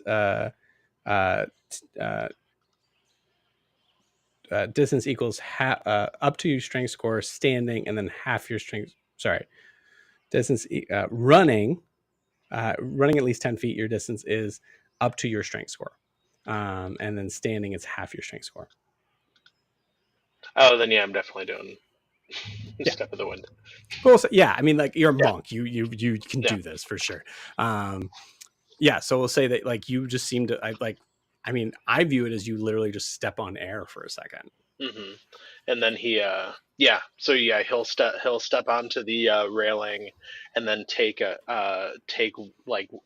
running jump over the air, like stepping on air, and then because he wants to show off to these tiny children, he's gonna do a slow fall and land gently on the other railing. You got it. I'll say, go ahead and give me a performance check on how cool this is. I'll say you have advantage on being a monk and doing cool monk shit.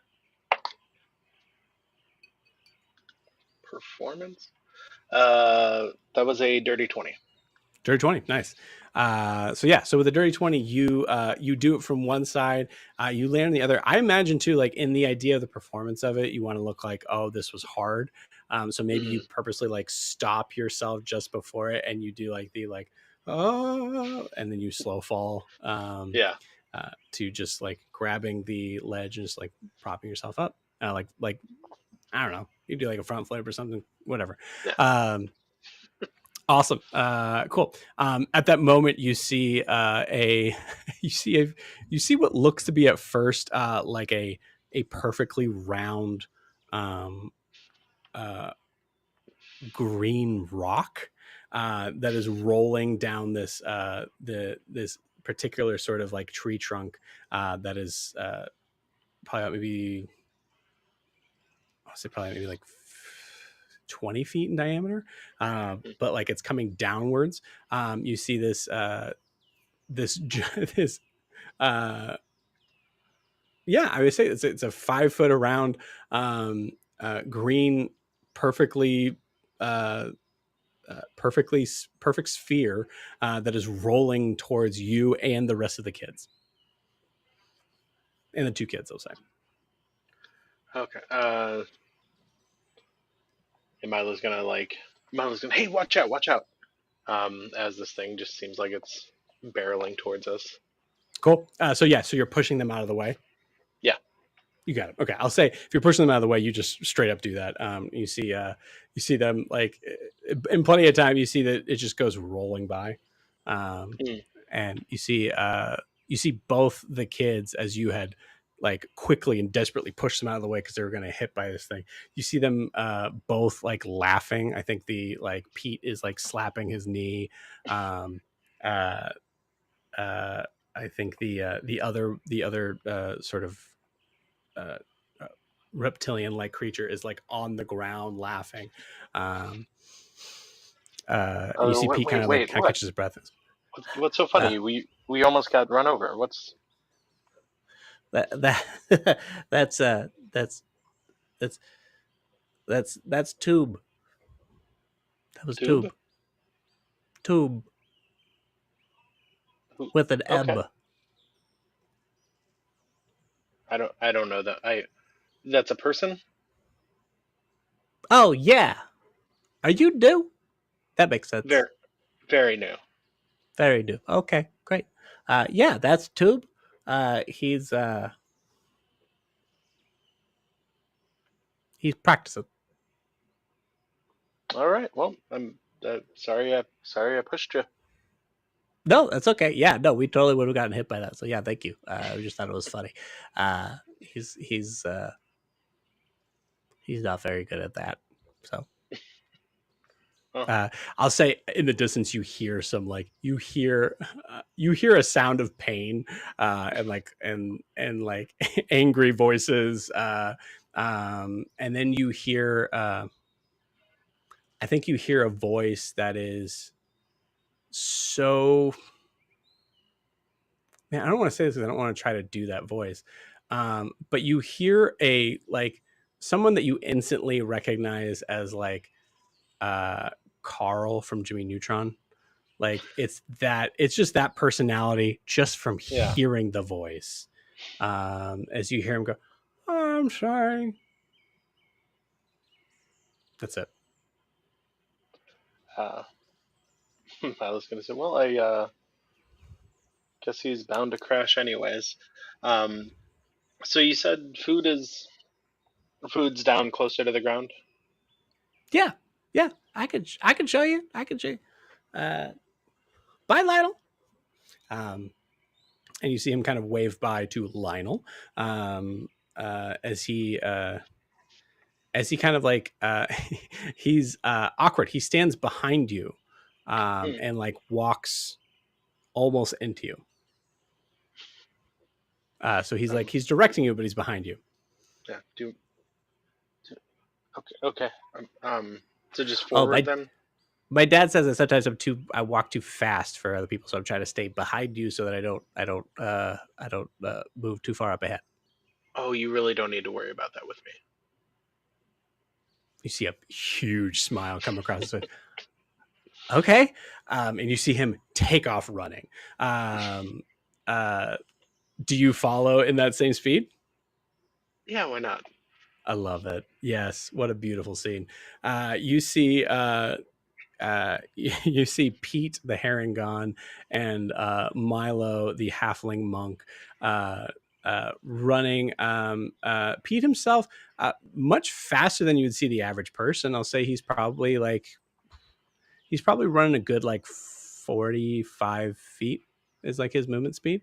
So you're able to keep up with him, but it's impressive for a kid. You see his giant feet are just bounding in almost like a cartoonish, almost circular way. He's kind of like ducking and dipping and like moving under people's legs as you pass by. I'll say you pass by like an elderly looking like human who like kind of like freezes in place as you both run around her. As we do that, Milo's going to like as he says, "Oh, excuse me," he's going to run up along the tree trunk, like it. on the tree trunk. Yes, and I love it. And then back down behind them. Awesome. Milo making a name for himself in this community on day one. Fantastic. You run alongside, like you wall ride the tree trunk as you come all the way down to the ground, and you see there is a little sort of space underneath nestled. Sorry, not a little space. A very large open area in a weird sort of like druid-like open platform cafeteria sort of thing. You see there's several tables that are there. There's benches that are all around, and you see it seems like it's actually carved into a redwood tree trunk that you're kind of coming down to the point that it's legitimately, like, I'd say only the bark from one side remains. So we'll say, because I'm sure this question may or may not come up, there's a part of you that like wonders, like, how does this tree stay living? And then you think like, oh, druids, like, yeah. So that's my answer to that. Druids. Druids. A wizard did it. A wizard did it. Nature wizard. Yeah, you see there's a couple people that are up by this like very big cauldron of soup. You do notice that most of the people here that are around collecting the soup, again, every race that you can imagine and even further than that, you see they look to be a little bit more raggedy than I'd say like you notice from like Pete or the other kids. Most of them are adults, but you see there's a couple kids here. And I think,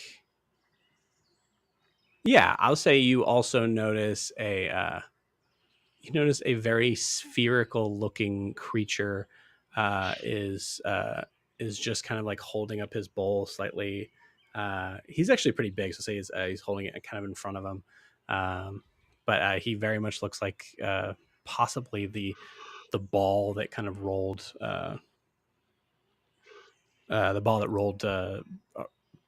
by you. Milo's gonna nudge. Go ahead. I was gonna say Milo's gonna nudge Pete and say, "Is that the tomb?" Yeah, it's Tomb. Hey, Tomb, you made it down. Yeah. Hi. Do I know you? No, I'm Milo, but Pete was telling me all about how good you're rolling down the ramp. Oh, yeah, I'm working on that. And you see Tomb kind of scratch his bald green head as you see Tomb is a turtle. Have you seen a turtle before? Has Milo seen a turtle? Just a Warforged turtle. Mm-hmm. Yeah, very different. That's funny. That's yeah. What a callback. Cool. You Evan just commented this. Can I put this in the thing? Maybe. Whatever. Evan just said Milo's like that dog in the movie with the dog and the cat. Which one? Because I'm thinking Oliver and Company, which is the best Milo one. and Otis. The one named Milo. Is it called Milo? Milo and Otis, yeah.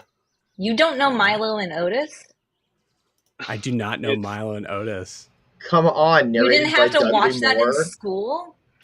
To be fair, of all of the overly sad animal movies, that's one of them to miss.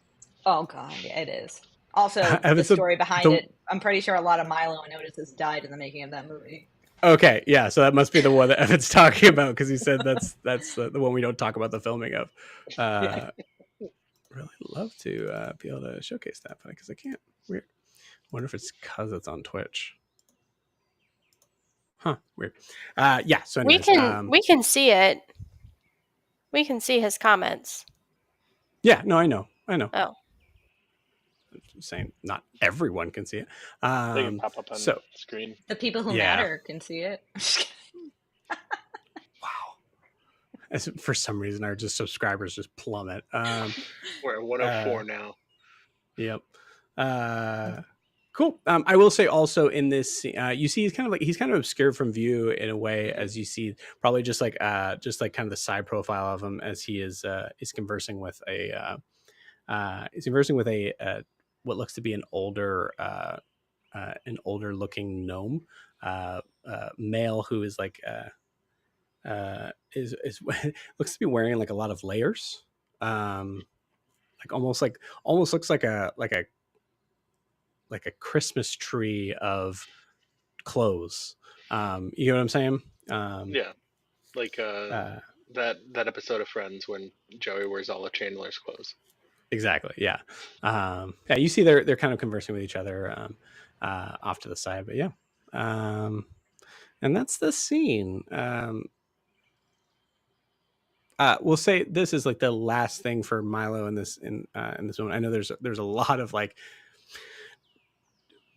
building the idea of the scene that you're in, but it's there's a lot to it there. So, Milo, what is the last thing you do? Milo's gonna get in line to get some soup. You got it. Cool. You see the same larger woman with the very like big nose. It's kind of like slumped down over. You see, there's not a conventionally attractive person in any way. You see, there's like a couple warts on the nose. The eyes seem really, really beady. She's also very tall. I'd say she's probably maybe like 6.5 feet tall, I think. You see her kind of like just like putting a ladle in, just pouring it in, with an expression that you truly cannot tell whether or not she's smiling or scowling. She pours the soup in. You can see it's an all vegetarian soup, just potatoes and corn, like carrots and a bunch of other vegetables. And yeah, you I assume you might sit down. Do you sit down at a table with like Toom and Pete, or do you sit by yourself? Yeah, if Pete's sitting down, I know he was.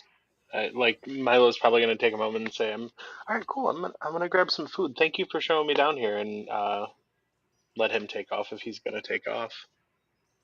You see him. He doesn't say anything. He just kind of stares up at you.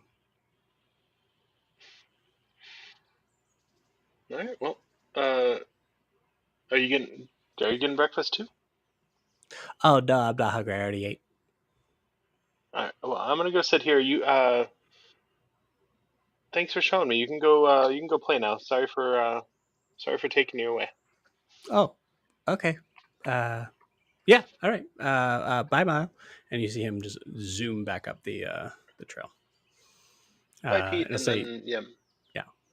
Milo's just gonna he's just gonna find a table or a seat that seems close enough to his size. Cool. You got it. Yeah. All right. Cool. With that, you sit down. You see there's like a couple that looks to be. I'd say they're both.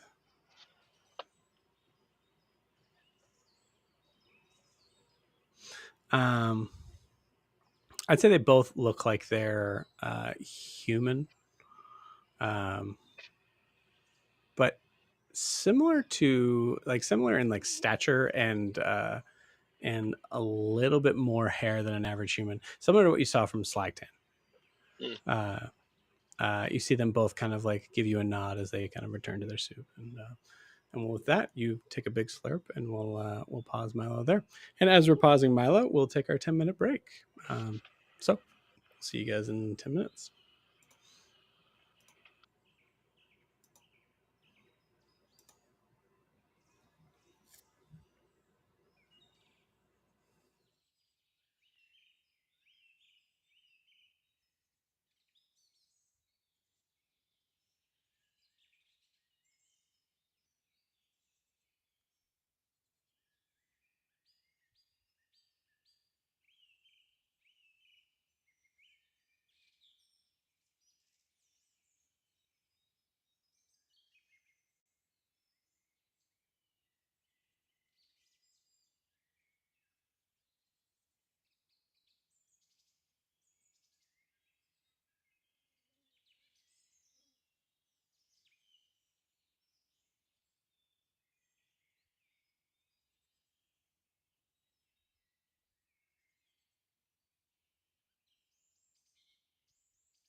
Okay, welcome back. So we are now moving on to Seren. I'll use this. Maybe we'll see how this feels.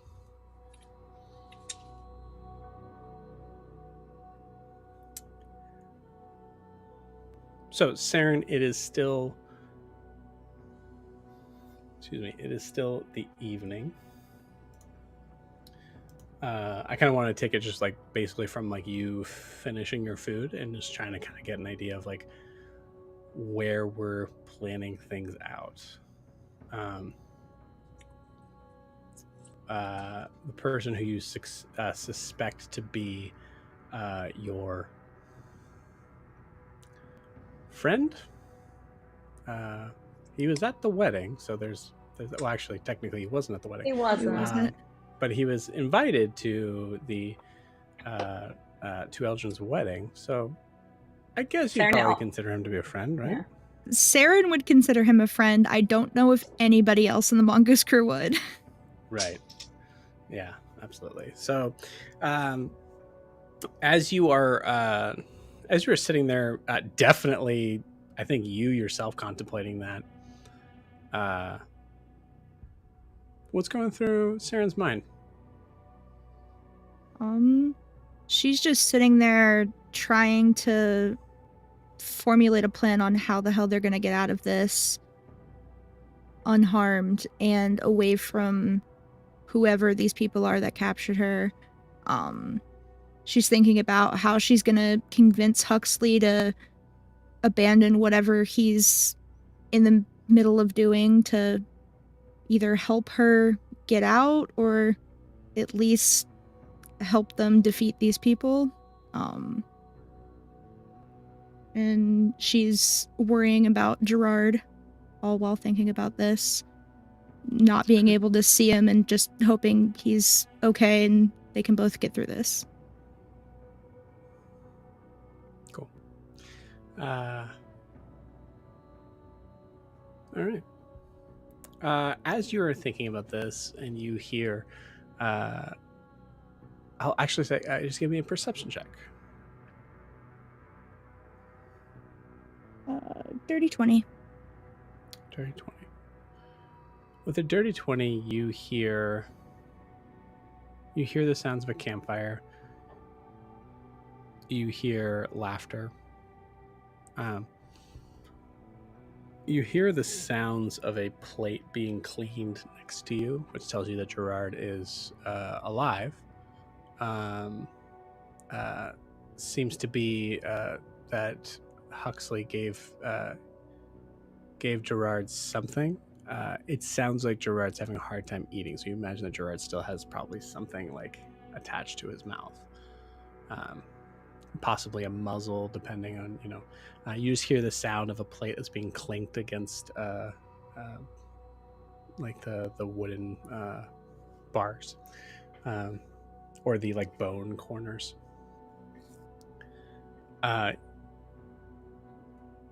In the laughter,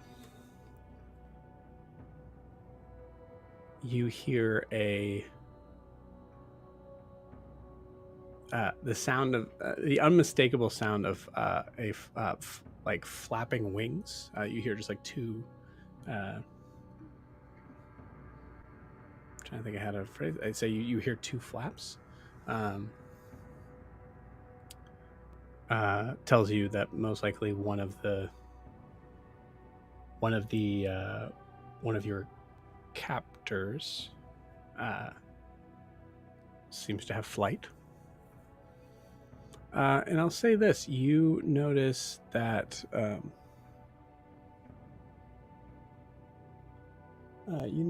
there is the sound of 5 voices. The dirty 20. Is that including Huxley, or can she not including Huxley? So yes, so 6 voices. Actually, I would say you don't hear Huxley. Mm-hmm. Okay. She's gonna lift the tarp up a little bit on the side she assumes Gerard is on, and she's just gonna kind of whisper out at him, "Hang in there, buddy. We'll figure it out in the morning. Hopefully Huxley will help us out." You just hear a whimper, sort of, and you hear the sound of like a soft thump as Gerard has decided has clearly heard you and has decided that now's the time to just rest and lay down.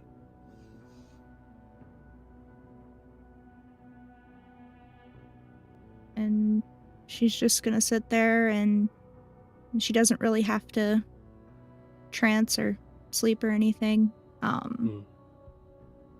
And she's just gonna continue staying alert and listening to the voices, make sure no one comes up to either of their cages, and wait until morning. Cool. Saren, go ahead and roll me a d20. Okay. 7. Okay. I think from the viewpoint of where we are looking at Seren, is I think in the viewpoint of the camera, we're looking at Seren as Seren is just staring straight at the camera, like sitting maybe just like cross-legged, and just staring straight at the camera and just not moving. I think we see a subtle shift of just maybe like a hole that's in that tarp, a sudden shift that goes from different shades of black and goes back into a lighter shade as time is moved forward into the next day. The entire time we're seeing Seren's face just centered. Next morning arrives. You blink a couple times. I think you were startled by the sound of a heavy hand on the cart, just a thump. You hear the sound of someone being lifted into it. You can actually even feel the crate rocking slightly. Or excuse me, the cart rocking slightly. And you hear a familiar voice. You still alive? For now. Good. You gonna get us out of here? She gets quieter when she says that. Cool. Great point. Cool. I'll say he leans down and lifts the flap slightly so you can see like at least just one. I think you can only see like one side of his face, which does not look like him. Again, extended, ugly. I think probably like maybe like a tinge of green, as he's trying to look the part of a wild inhabitant of North Imea. Somewhat ambiguous, I think, probably on purpose. You see him kind of like looking down. Can you say that any softer, please? She Why just looks should up at him. Yeah. Why should I let you out? Well, that's quite the disguise you have there. I assume you're not really with these guys. And If I I mean, wasn't. what do you say? If I wasn't. Look closer. You still have trouble hearing me? Mhm. No, I'm just trying to figure out how to respond. I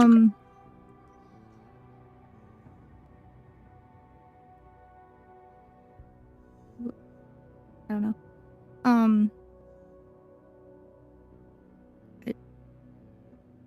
You're not with them, right? I mean, you're just, I don't know where you're trying to get to, but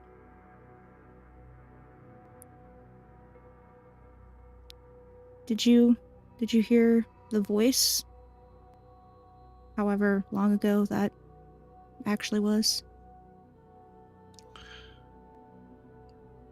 Yeah, I heard it. Well, if if I don't get back to the Grove where Wilbur's from and find the rest of my friends, we'll never be able to stop him. I can't find Raylor on my own. We were all in the Grove, and I just poofed away, ended up on a mountain somewhere. I can only assume the same thing happened to my friends. I have no idea where they are, but that's my best guess. A while back, or just like a day or so ago, I came across a place connected to Grancelli, and apparently they didn't hear the voice there, so... Eriscar. Is that where the Mortimer Ludus is? Yeah. I mean, if there was anywhere to start to get some answers, I'd say that's it. But not without the rest of my group.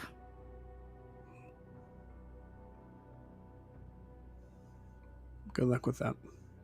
You seem like start to kind of get up. And he's not waiting, the DM is. You're not leaving me here. You know we can take these guys. There's only a couple of them. You don't need them. And then what? I help you, you help me. None of us are going to survive. Are you saying that to me right now? I've aligned myself with your friends, and within a week's time I was in jail. My entire fucking Tritons. My entire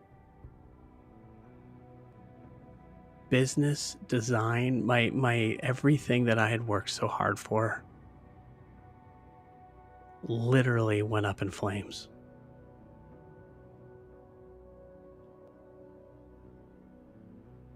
You fight your own fights. I'm just here for survival now. How many friends do you have left in this world besides me that haven't either died or turned against you?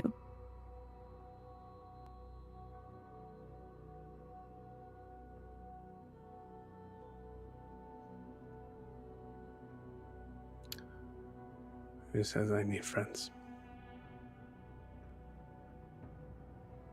We don't have to be friends. We can just be business partners, associates, whatever you want to call it. But hanging out with slavers or whatever these guys are probably isn't going to get you wherever you're going. Wrong. It's going to get me exactly where I want to go. Where is that?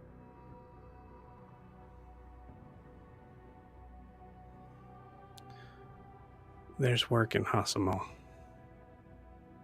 going to start there and figure out where to go from there. Does Seren recognize that at all? I don't think so. I don't think you've... Yeah, you definitely haven't heard the name. Well, no, I don't think you've heard the name. Okay.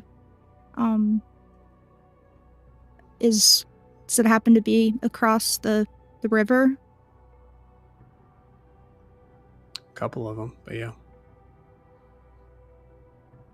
Well, when I ended up on that mountain, I guess you could call it made friends with a hill giant that was going to take us across there. Seems a little bit easier than, I don't know, getting on a boat with a bunch of men that I'm sure you can't actually trust. So. I was always wondering, because we didn't have much of a conversation about it, how you possibly got from where you're at to where you are now. befriending a hill giant.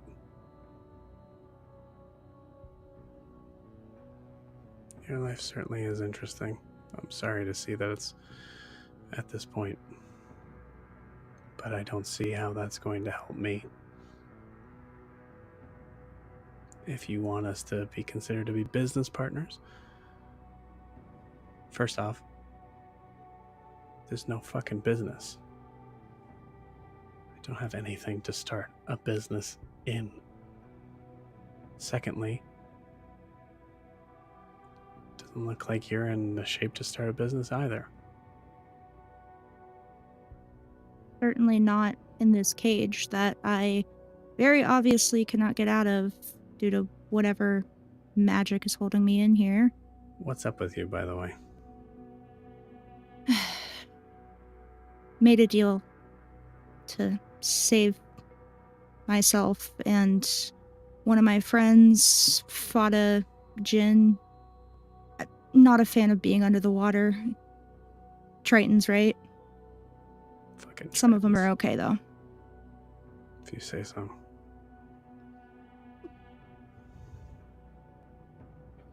Seren, I'm sorry that you're in this position, but there was a certain point in time where I put zero trust in anyone but myself, and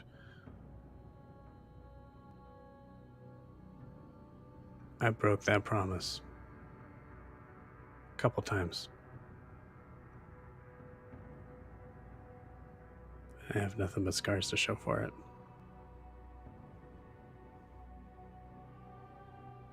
I'll make sure you get food. And when I am where I need to be, I'll drop the key.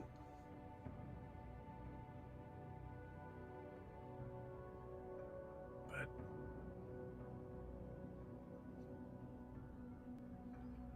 there's no reason for us to be in further communication with each other.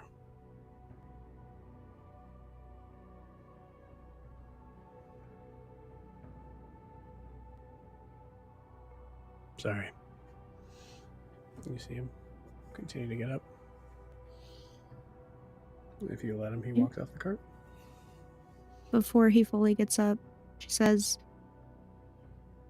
"It's amazing that you wouldn't want to take on the chance of a few more scars to save the one person that we know we both care about.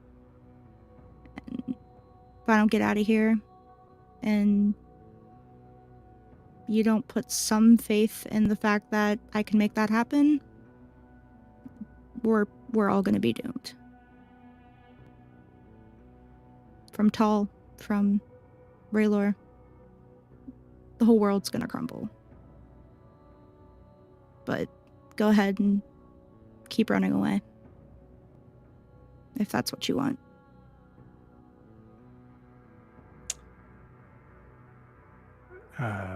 Seren, please roll me your choice, intimidation or persuasion.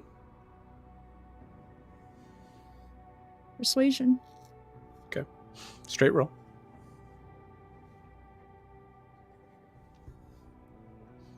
$14. Okay. So I'm not adding my modifier? No, you are. It's just a straight roll because it's without advantage. Oh, okay. So, 17. 17. Okay. You see, you only see his feet as he's standing straight up, and he's paused as you say this, and you don't hear him say anything. You just hear him step off the cart. I'll say he pushed some beforehand. He had pushed some some berries to you. Didn't give anything to Gerard.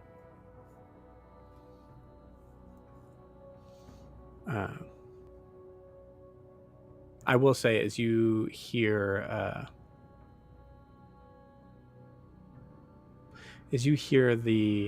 him step off the cart, you do hear a voice that is changed slightly, but we'll say for the reasons of understanding who's talking, we'll keep it kind of the same.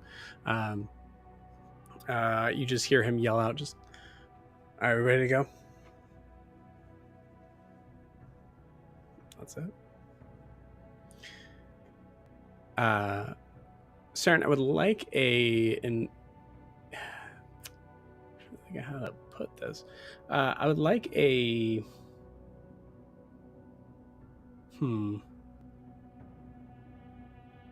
I'd like a survival check on yourself.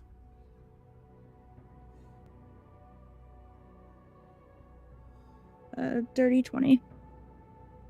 Dirty 20? Okay.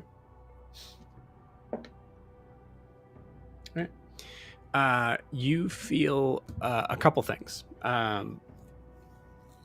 And I'm not entirely sure how to be able to kind of explain this on a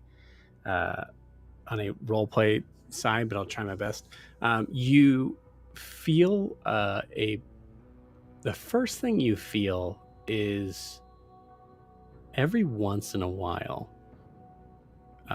there was when you were in front of the door to Venesepa, you were hearing the only thing you really heard was this like faint sort of like hiss. You feel like every so often, especially when you like turn your head, you can hear that hiss kind of like fade in, that and then moves off. With that, you feel that you are closer to seeing Venesepa than you probably want to be, as you currently have disadvantage on death saving throws. On the other side,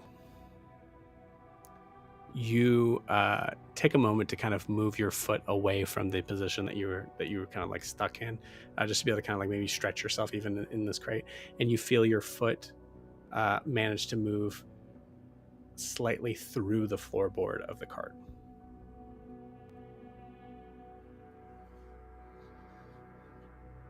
Interesting. So, quick question: if I am supposed to have advantage on death saving throws with my soul trinkets, does that mean it's just a straight roll? Yeah, I'll say, because you still have some soul trinkets probably left over. Is there a thing on your page where it says how long they last? I don't believe it specifies. I have 4. Cool.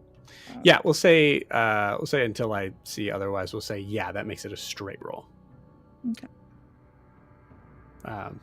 But I will say that's also a hint at if the situation were to come up again, and it's been as long as it's been, and you don't have those soul trinkets, that would still apply. It would go straight to disadvantage, as there has to be an opposite to that deal. Let's see.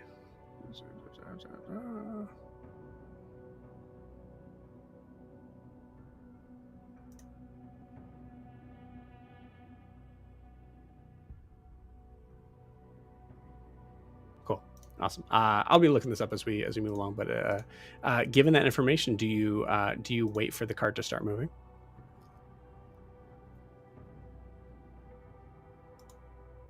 Or what do you do? She really doesn't want to accidentally leave Gerard behind. I think she'll wait until it starts moving and stops again. Okay, you got it. Cool. So you feel it. I think probably maybe like 2 or 3 minutes after that question's been stated, you feel the cart start to sort of move forward, and it is it's moving to about for a couple hours before you hear it, you feel and hear it suddenly stop, and you hear the sound from your like roguish abilities, because it's still a little ways off. You hear the sound of I wouldn't say rushing water, but a steady stream.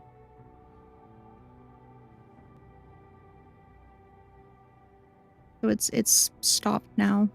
Mhm. Then, she waits a few minutes to Cool. see if she hears any movement. Yeah, you hear the phrases of like where did you hide the boat? And I'll say you specifically hear that from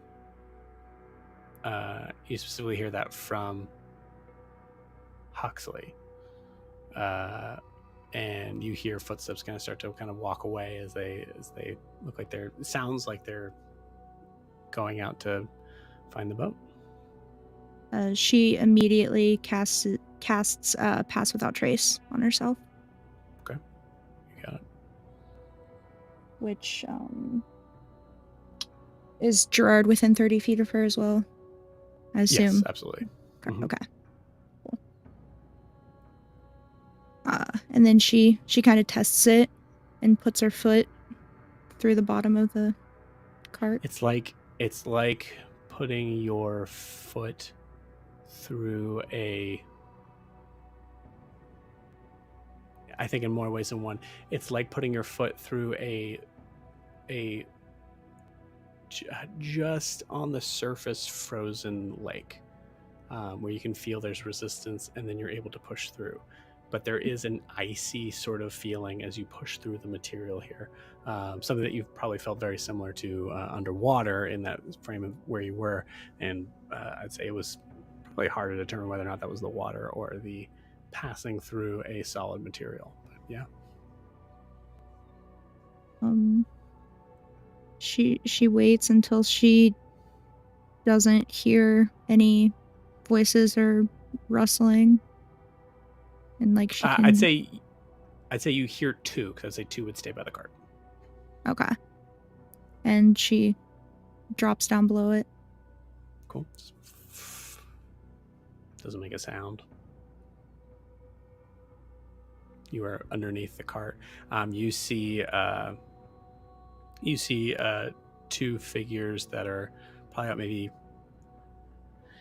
10 and 15 feet out, one of which looks to have a solid green tail that's kind of like moving back and forth.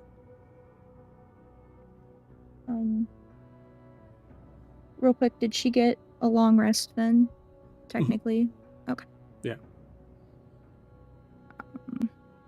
Because you don't need to sleep in this condition, so yeah. So she kind of crawls under the cart and crawls a little bit further forward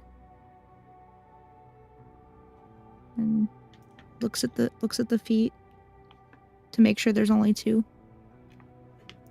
There's only two sets. So there's the reptilian looking feet that are bare open, and there's two other sets of feet that are rather large. I would say it looks like it's a big fella, whatever it is. You can only see boots. That's it. Can she see if the rest of them, like if they went on ahead, or is there anybody else in the like general area around the cart? Roll me a perception check. 29. 29. Cool. With a 29, you don't hear anyone, and you do hear like very far off voices that sound like the voices that you've heard. So you imagine that there's if there's two here, there are, I think I said it was 3 without Huxley, right? Or it's 5 without Huxley.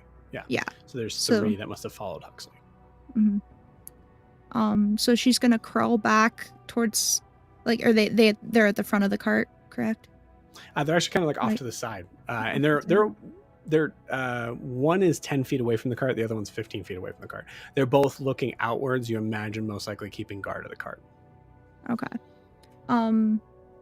She's gonna crawl as far away as she can get within, like, while still under the cart, but within at least 45 feet of the bigger one. I would say the farthest you can get with staying under the cart would be 20 feet. Okay. And she's gonna pull out her hummingbird dart. Okay. And she's gonna send it off right towards hold him. on. You don't have any of your weapons. Oh. Right. Good Remember, point. you were captured without your weapons. Yep. Never mind.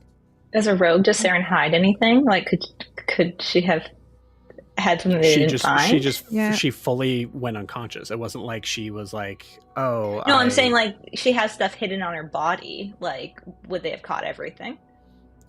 Yeah, like her daggers or anything. Not no, that I don't she would. think so. Yeah, I don't think. Like, I get what you're saying. I would say that as a rogue, if you were actively trying to hide something, I would definitely allow that mechanically. But on the idea that they're like, you were probably searched. You were searched as you were unconscious. Like, not to be gross or crass or anything, but like, yeah, they're pretty sure they're pretty confident. Do they know that the hummingbird thing is a weapon? Does it actually look like a weapon? I'll say it's not on you. Okay. Because even if it doesn't look like a weapon, it does look pretty cool. Fair. Yeah. Well, she's gonna climb, like, whatever the opposite side that they're standing on and try to climb up, like, in the back of the cart. Okay. So you're Just to trying kinda to search for where her weapons would be, like in a chest or something. You got it. Give me a stealth check with disadvantage, but obviously you have pass without trace. So disadvantage, but with pass without trace. Of course, I got a nat 20. Okay. On one of them? On one of them. Yeah. But I have reliable talent, so it's 33 still. Okay. 33. What did you roll on the other one? A 3. So, 23 plus pass without trace. Yeah. Yeah. Okay. Love it. Yeah.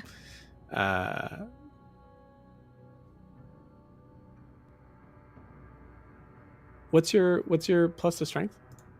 Or strength? Plus 13. Jesus Plus Christ. 13. Yeah, okay, got it. Yeah, it's crazy. That makes sense. And it can't be less than a 10. Yep. 33. I'll say if you rolled in that one, they did roll high enough to catch you, but not for a 33. Amazing. You get into the cart, and I will say, with this cart, I will allow you. I will say with a 33. With a 33, I'll allow 3 investigation checks. And we'll say, roleplay wise, tell me where you're looking. I'll say as you come to the side of the cart, you see there is the cart itself that looks to be partially covered, not very well. You can see there's kind of like flaps that's open that's either side, and that's probably one of the reasons why the crates are covered in that tarp. So you could check in there, as there's probably like nooks and crannies there. You can check the front of the cart, which is where I'll say the front of the cart actually has a separate sort of smaller, what's the phrase I'm looking for? Like passenger area in there. So you could check there. And I would say that's it. So it's in one of those areas. So we'll make it. We gotta give it a little bit of a challenge here. So you got 3 investigation checks. If you're checking in the wrong area, it's going to be an automatic fail.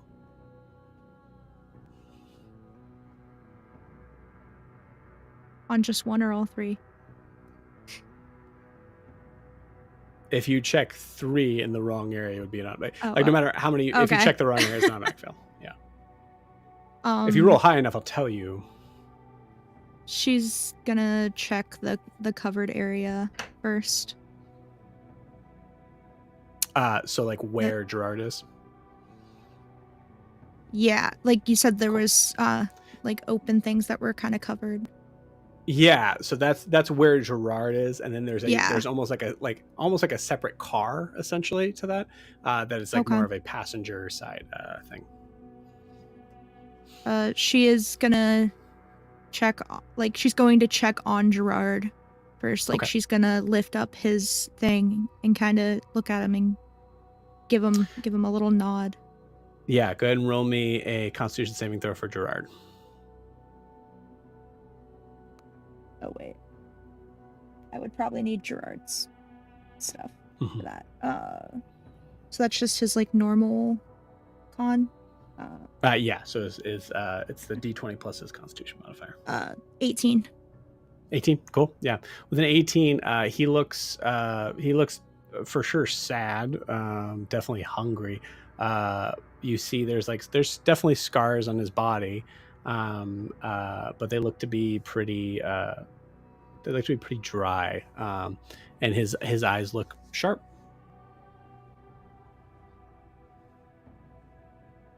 And she just whispers, "I'm gonna get you out of here."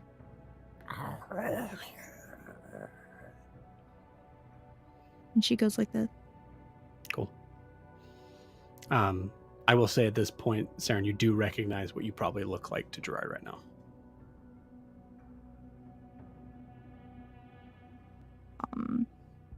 She kind of checks his cage as much as she can without like completely lifting the tarp off to see if there's any keyholes or...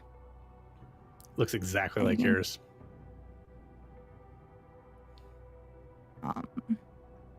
And then she is gonna check that area next to him to see if she sees a chest or something that looks like it would have weapons in it. You got it. So say go ahead and give me an investigation check in the covered wagon area.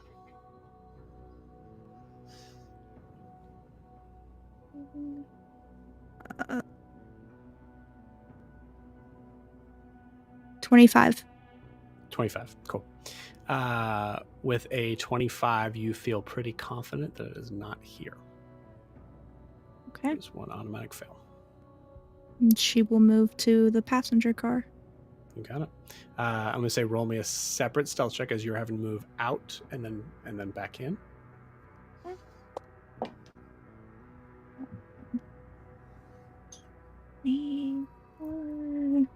34. Okay, cool. Roll me a d20, please.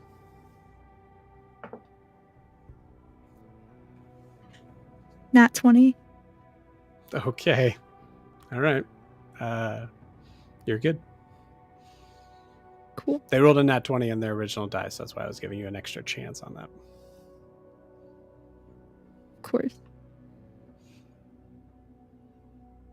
Cool. Okay. So as you go into the passenger side sort of area, and it's weird. There's probably you notice that there's like a mechanism to the side door that looks somewhat like more complicated than it probably needs to be. So Seren, it's up to you, but I imagine that you don't waste any time. You just move through it. Mm-hmm. Cool.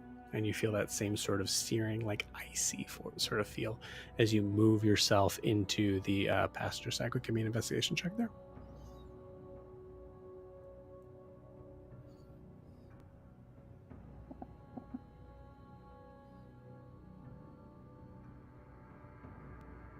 $24.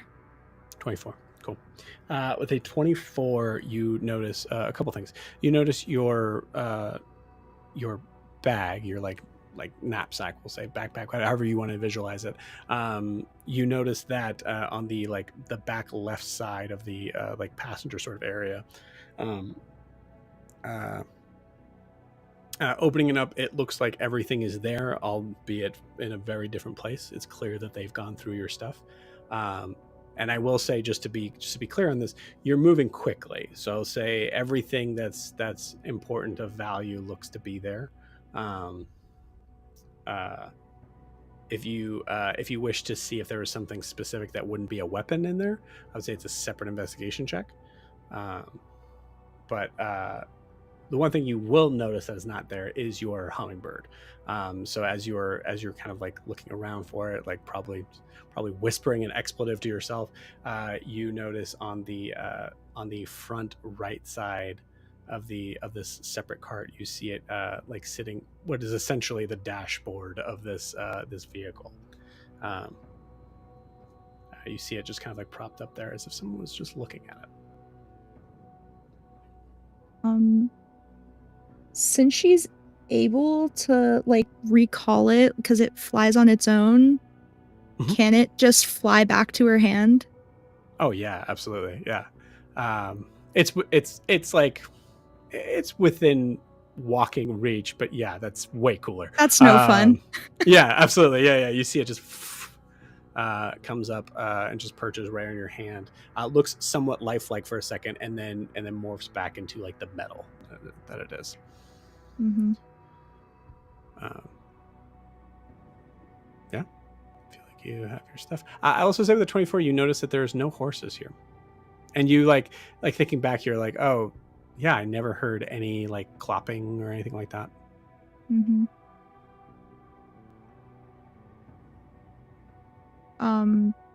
Does she see her weapons, or was that with? Yeah, that was in the bag. So everything you saw weapon wise is in the bag, except for the hummingbird, which you recalled back. So you have for sure all your weapons. Before she closes it, can she make that other investigation check just to quick check all of her other stuff is there? You got it. Go for it. Just threw my dice across my keyboard. Jesus. There we go. Dirty 20. Okay. With a dirty 20, looking through the bag, you do find your like dragonfly's gossamer.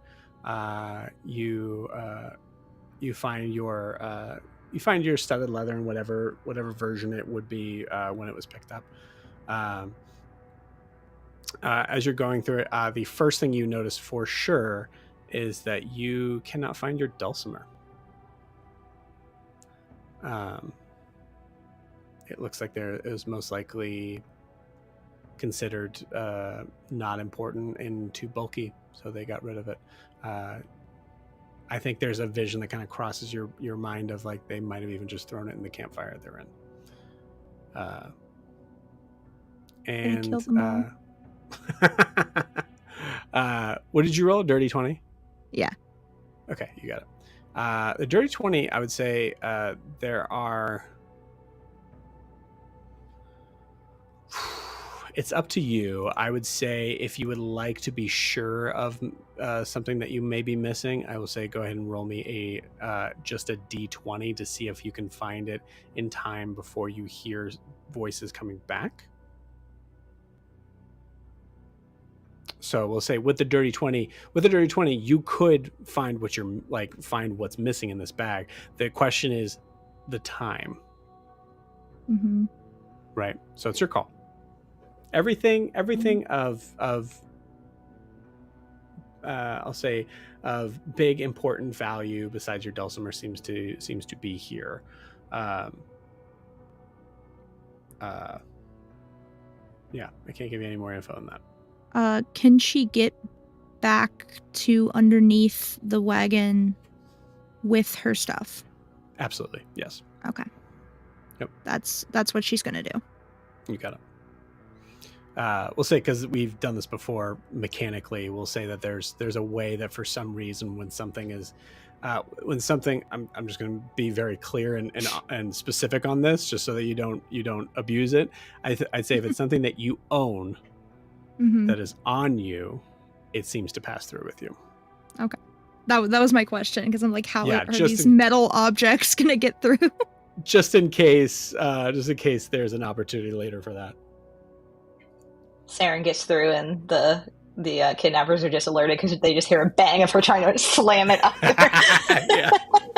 Yeah, her arm goes through, and her scimitar just goes against the door. Well, that was loud. Cool. So yeah, you're back in the cart. What is we'll say? What is Seren preparing for?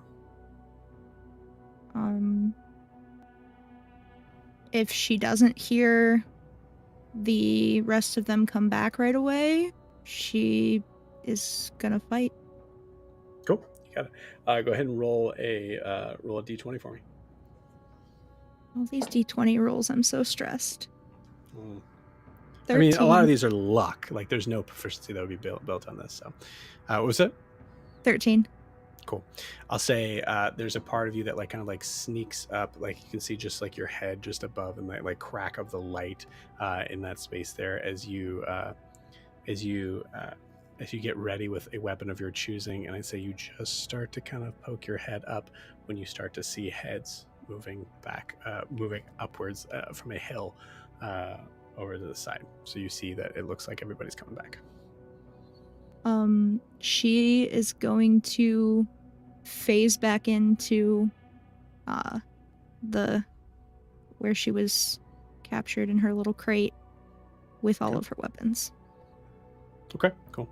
I'll say your bag is noticeable. So if they go in and see that it's not there, you know what I'm saying? Mm-hmm. I mean, I'd base it on a roll, but it's a pretty low roll to see that there's a knapsack of important, valuable, mysterious things missing.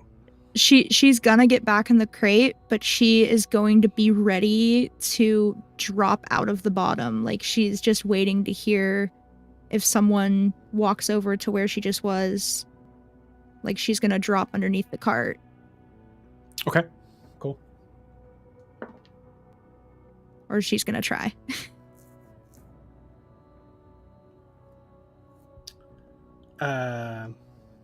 Okay, great.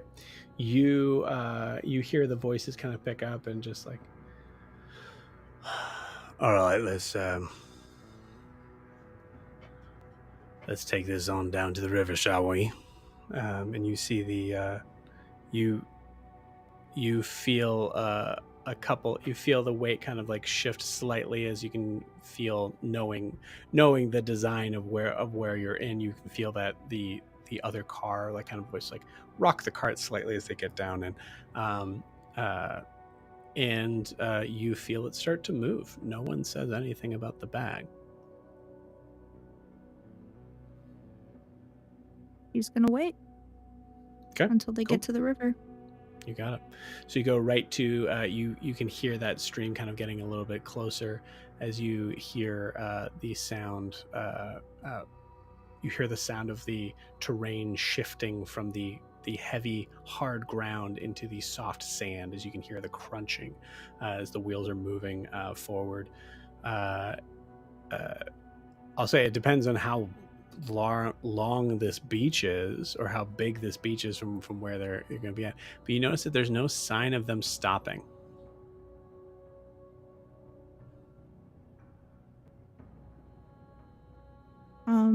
Can she tell if there's anybody in her section of the cart? Doesn't sound like it.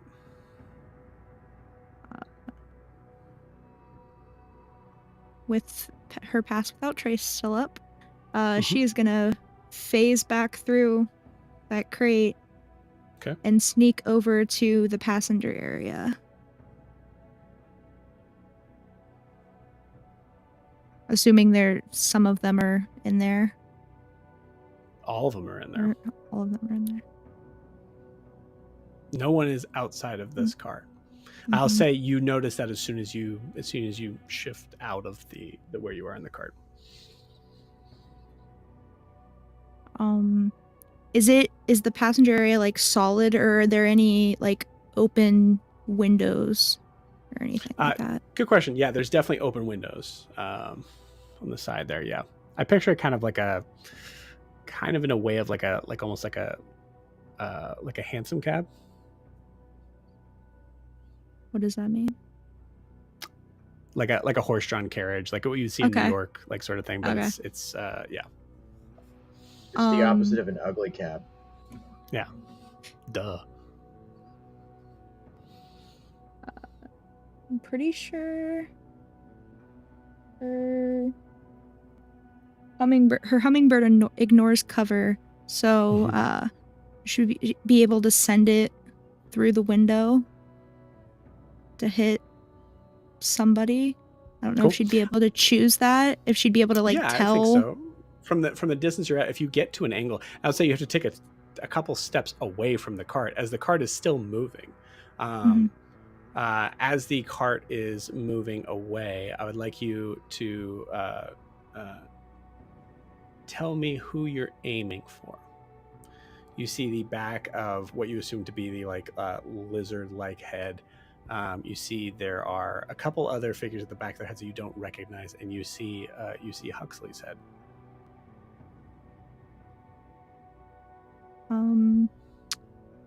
She is aiming for whoever is directly next to Huxley. Okay, cool. Like the closest person to him, where got it. It's almost him, but not quite. Love it. So you see there's a hood that's up on this whatever this humanoid figure is. So you aim it there and you send it flying. I'll say, go ahead and give me an attack roll with advantage. And I'd say she's sending it where it goes kind of between their heads and turns into the other guy's face. Love just it. For some flair. Absolutely. And then also give me a perception check. You get another nat 20? I did. Jeez. Okay, cool. Yep. Jesus Christ. Which right. is a 34 to hit. Oh, yeah. That absolutely hits. I will say, feel free to roll your sneak attack damage afterwards and put us in the chat what it is, but you clearly decimate this person. As they did not see it coming, you would have, your sneak attack, it would be doubled because it's crit. Cool. So go ahead and give me that perception check, and this will be where we end you. Where we end you. You die here. No, you know what I mean.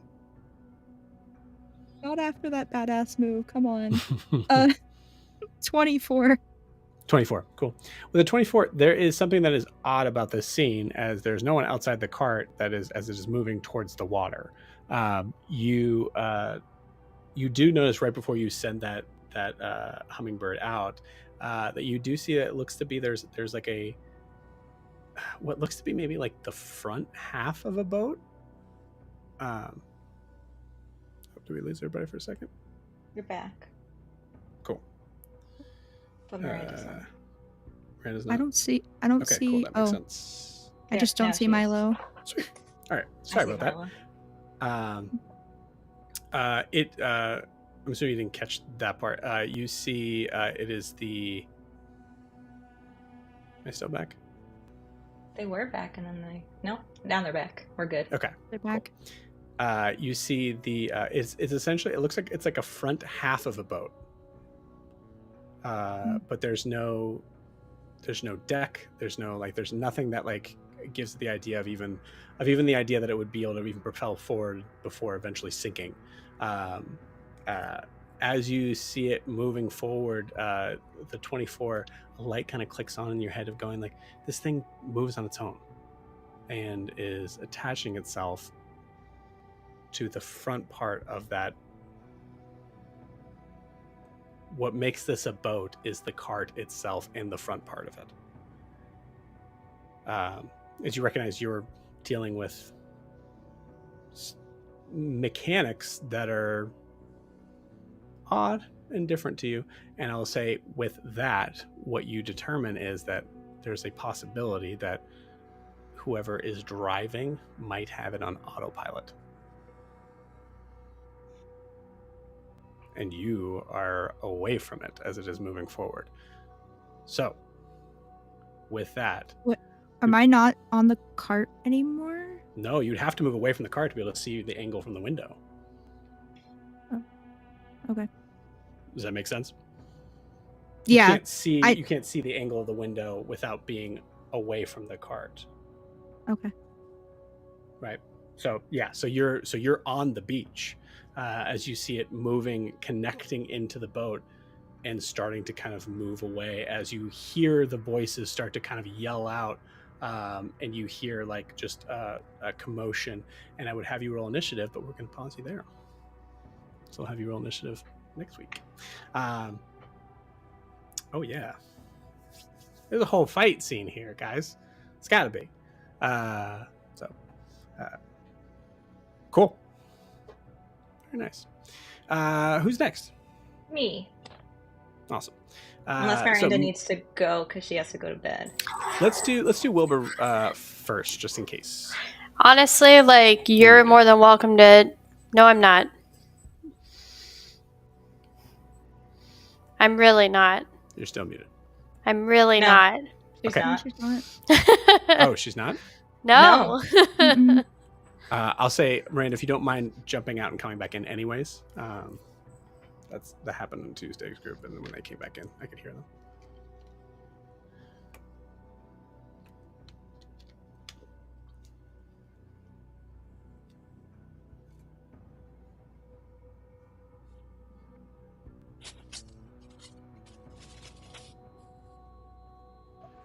Those lizard guys are gonna die. Oh, no. Well, it's taking a minute. But we'll say it seemed like she was saying, like, no, you go. So Yeah, we'll okay. say that happens. Yeah. So. Okay. Cool. So we're going to Eldryn as Yeah. I come back to the less dark music. Jeez. Don't worry, Eldryn's gonna make it dark for everyone. Just to check, Wilbur, give me a hey. Hey. Never mind. I hear the dog. You're good. Honestly, you can do Eldryn, and I can wait until next We are. week. That's totally Okay. fine. Okay. Okay. Cool. Thank you. So yeah, Eldryn left the chapel and very angrily, and Nora's I was following. So Eldryn is going to her room. So I don't know if Norris catches up to her before she gets there or not, but she's gonna slam open the door to her room and start angrily taking off the full plate armor that's her mom's. Okay, you got it. You see him kind of like catching it as it's like clanging to the ground. Yeah. And I say, this armor is suffocating. I don't want to be in it anymore. I need something else. Okay. Okay. Yeah, I have my old, practice armor. It's leather, so it'll work. Might be a little big So on I think I'll just wear one of my. I don't need armor right now. I'll just wear one of my dresses. It's fine. I have a million of them. No. I'll go to the armory and get something. Okay, fine. Just sorry if you're staying with no, honestly, even if you're staying within the castle, I'd much rather you have something. Just in case we split up for some reason. Things are weird. Yep. They are very weird. Are you okay? Nope, I'm not okay. I am really, really, really angry right now. Okay. I don't believe Norris was in the room with you, correct? He was. He was? Okay, gotcha. Okay, sorry. Yeah, I understand. I get it.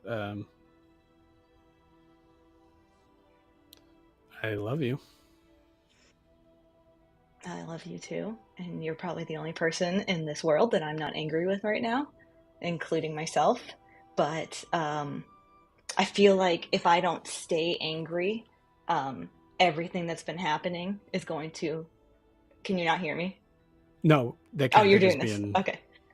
I was like, I feel like if I don't stay angry, everything that has happened in the past few days or weeks or whatever is going to just crush me. I feel like I'm hanging on by a thread right now.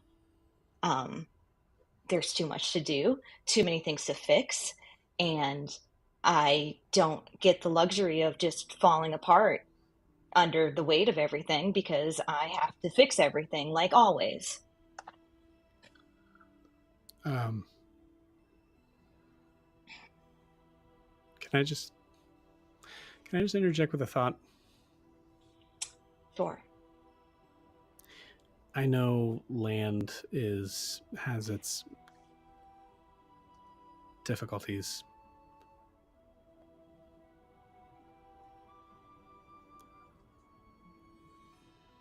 But it certainly seems a lot less dramatic there.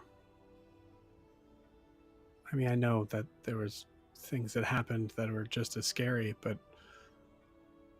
there wasn't the looming sense of responsibility that I think is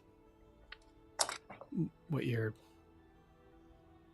one of the things you're dealing with. Well, I can't go on land right now because I'm wanted, so... Not on all land.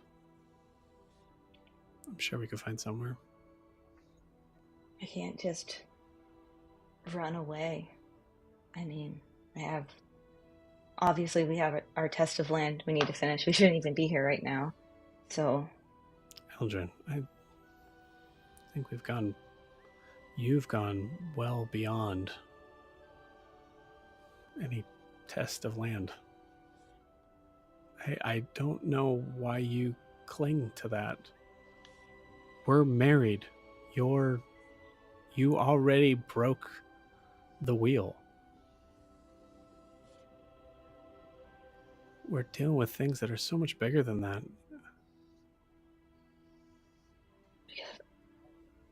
If I have the test of land, then I don't have to stay here for another year. I can do what I want to do and not have to take on any responsibility. I need that. I know. I think we're saying the same thing. So call it test of land. That's fine. Okay. We can talk about it later. Yeah. If you want. Is there anything I can do to help you out? Punch Gwar in the face.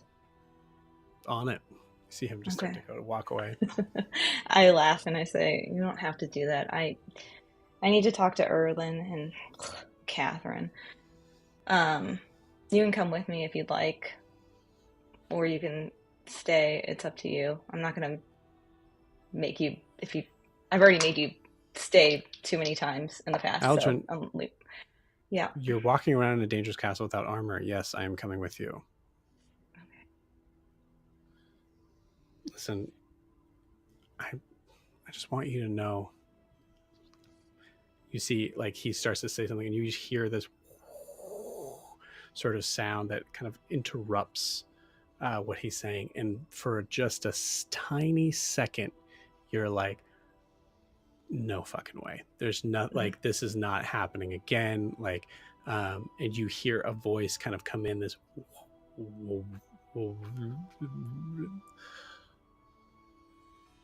hi.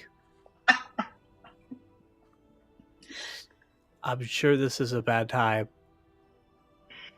but I wanted to let you know that I'm safe, and Wilbur contacted me, and he's okay. Wouldn't really tell me where he is,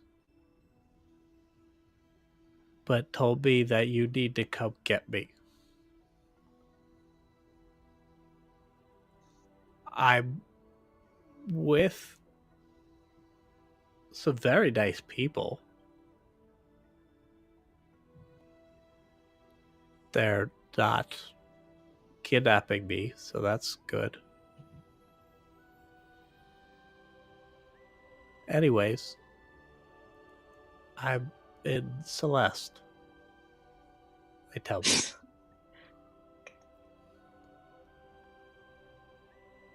Can I respond to this? Oh, yeah, I'll say it's almost done. She's trying to be careful, and I'm not counting words, but I'm saying she would be. That's fine. Just don't count. It's fine. Wilbur, yeah. Wilbur said it is urgent, but I will wait patiently here. Hope you're doing okay.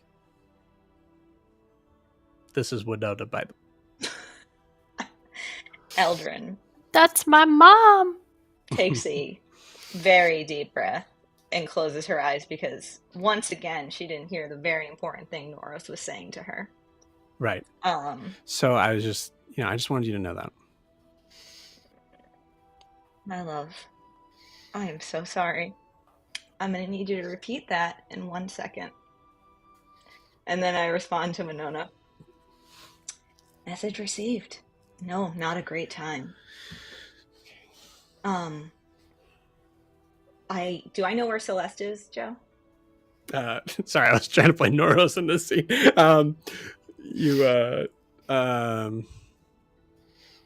It'd be pretty easy to figure out. Celeste is very much a port town, so there's probably been some Triton activity there. Okay. So I say, Celeste is a pretty big place, but I guess I can try to find you. I'm glad you're okay. I understand it's urgent, but it has to wait until tomorrow so I can bring us back.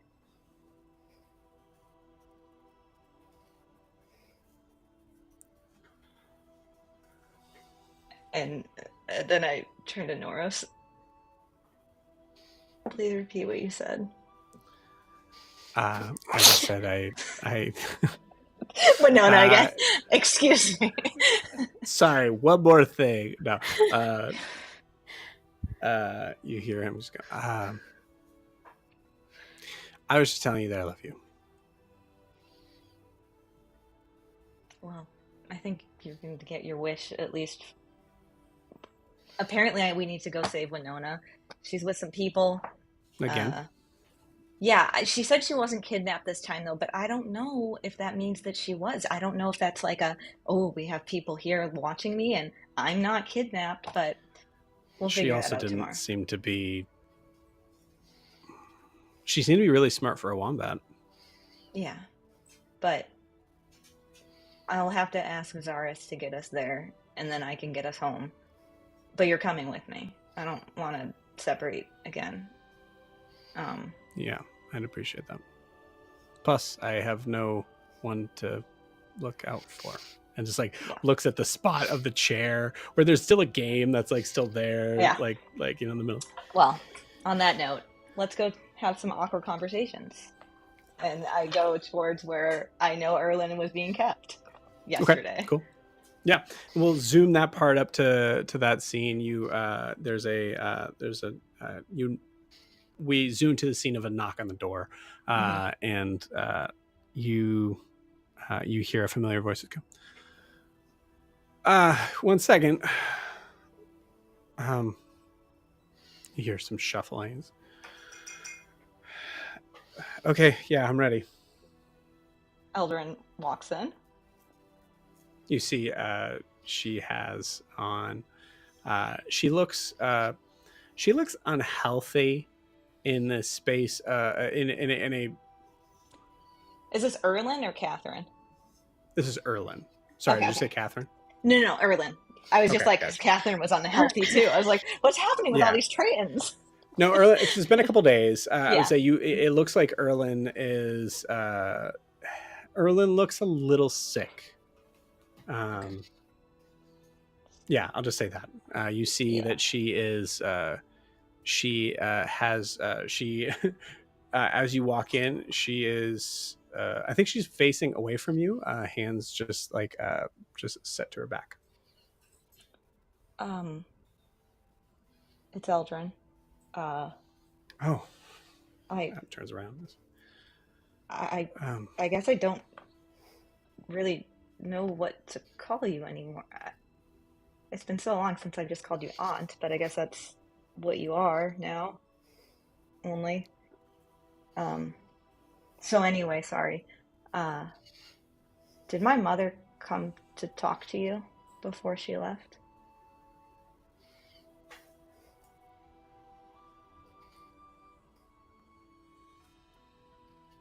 Yes. What did she say?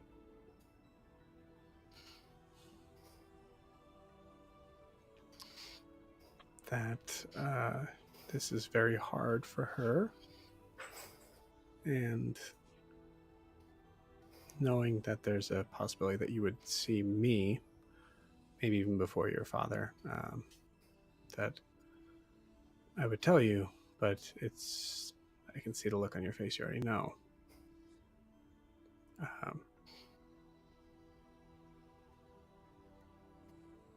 She left this for you.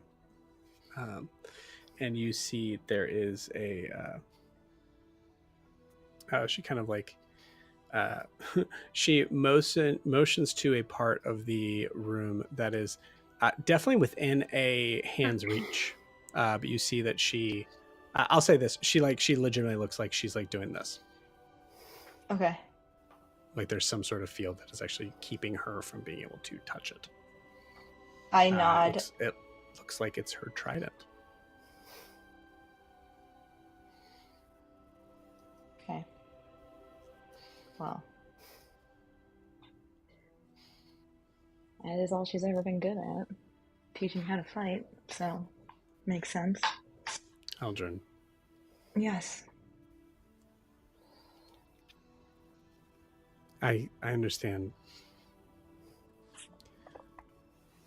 I understand why you feel the way that you do, but I promise you this was not an easy decision on her part.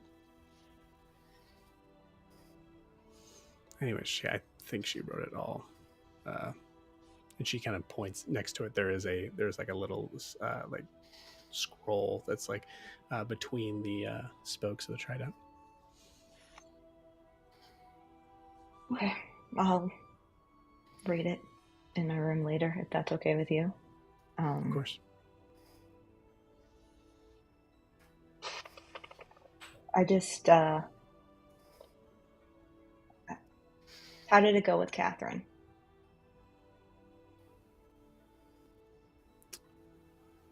As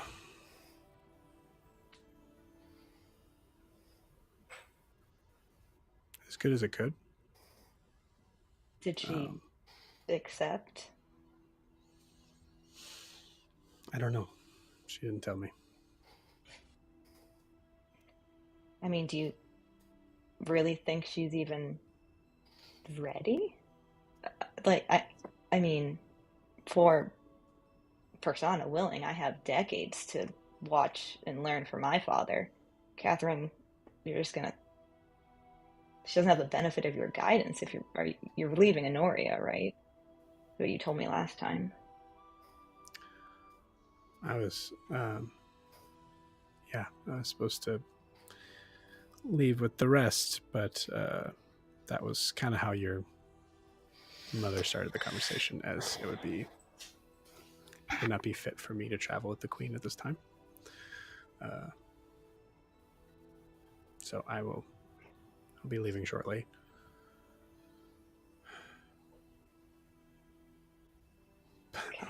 Eldryn, if I thought you were able to currently take the job, I'd give it to you. I wouldn't give it to anyone. I don't know if it's mine to give. But... I never wanted it. I know, let me be clear. I know it was expected of me before when my brothers were alive. That's what you were training me for, but I didn't want it. I mean, I guess I'd rather have it than this, but I kind of just... I look at Norris. I kind of just wanted a simple life. That's not going to happen. Well, I don't have a say in anything anymore, but if I did, I would say a simple life is for those that have simple skills.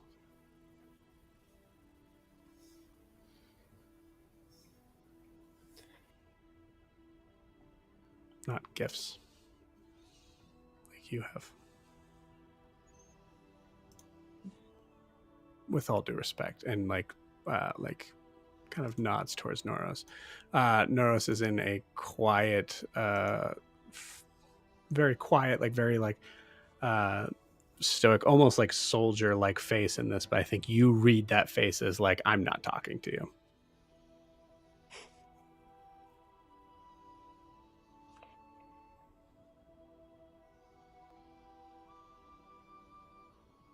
So I see her as being dismissive of him. No, sorry, opposite. Oh. He's dismissive okay. of her. Yeah. Okay.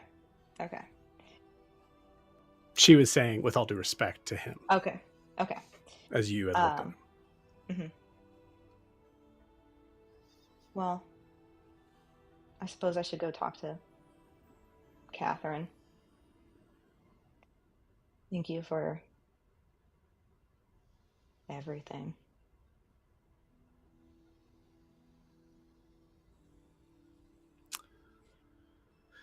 I was thinking, I know I probably said I may have, but after your mother made her excursion to the capital, made me think of the possibility that I would still run into a Triton here or there that I might know. I was thinking I was going to check south. Is Celeste south, Joe? No? Okay. Well, Celeste's keep in in north, touch. I may have. Okay. I say, well, keep in touch. I know you know how, because you taught me.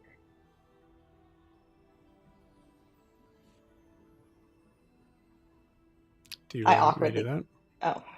Oh. Why wouldn't I?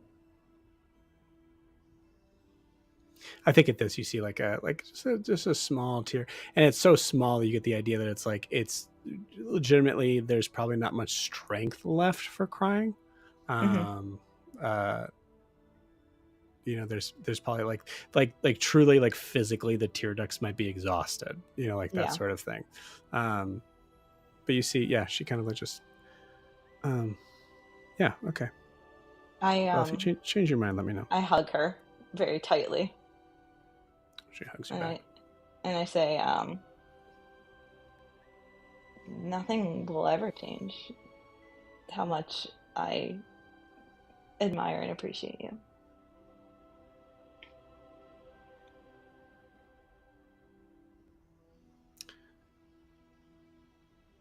As a DM, I am going to say take a point of inspiration for that. Oh, kidoki.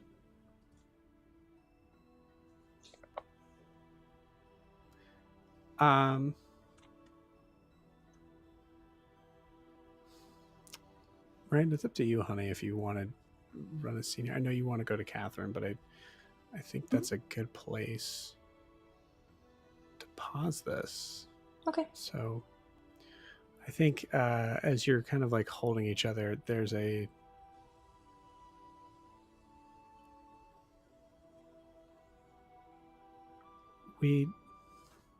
I think we pull out from this scene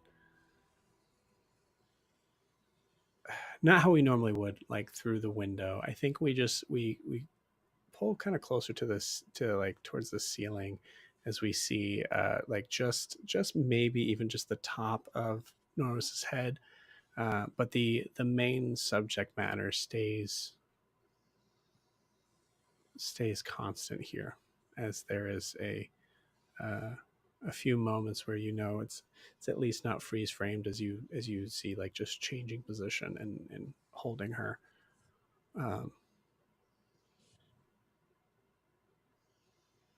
It's just a very sweet moment. And with that, we will end tonight's session. Thank you, guys. See you next week.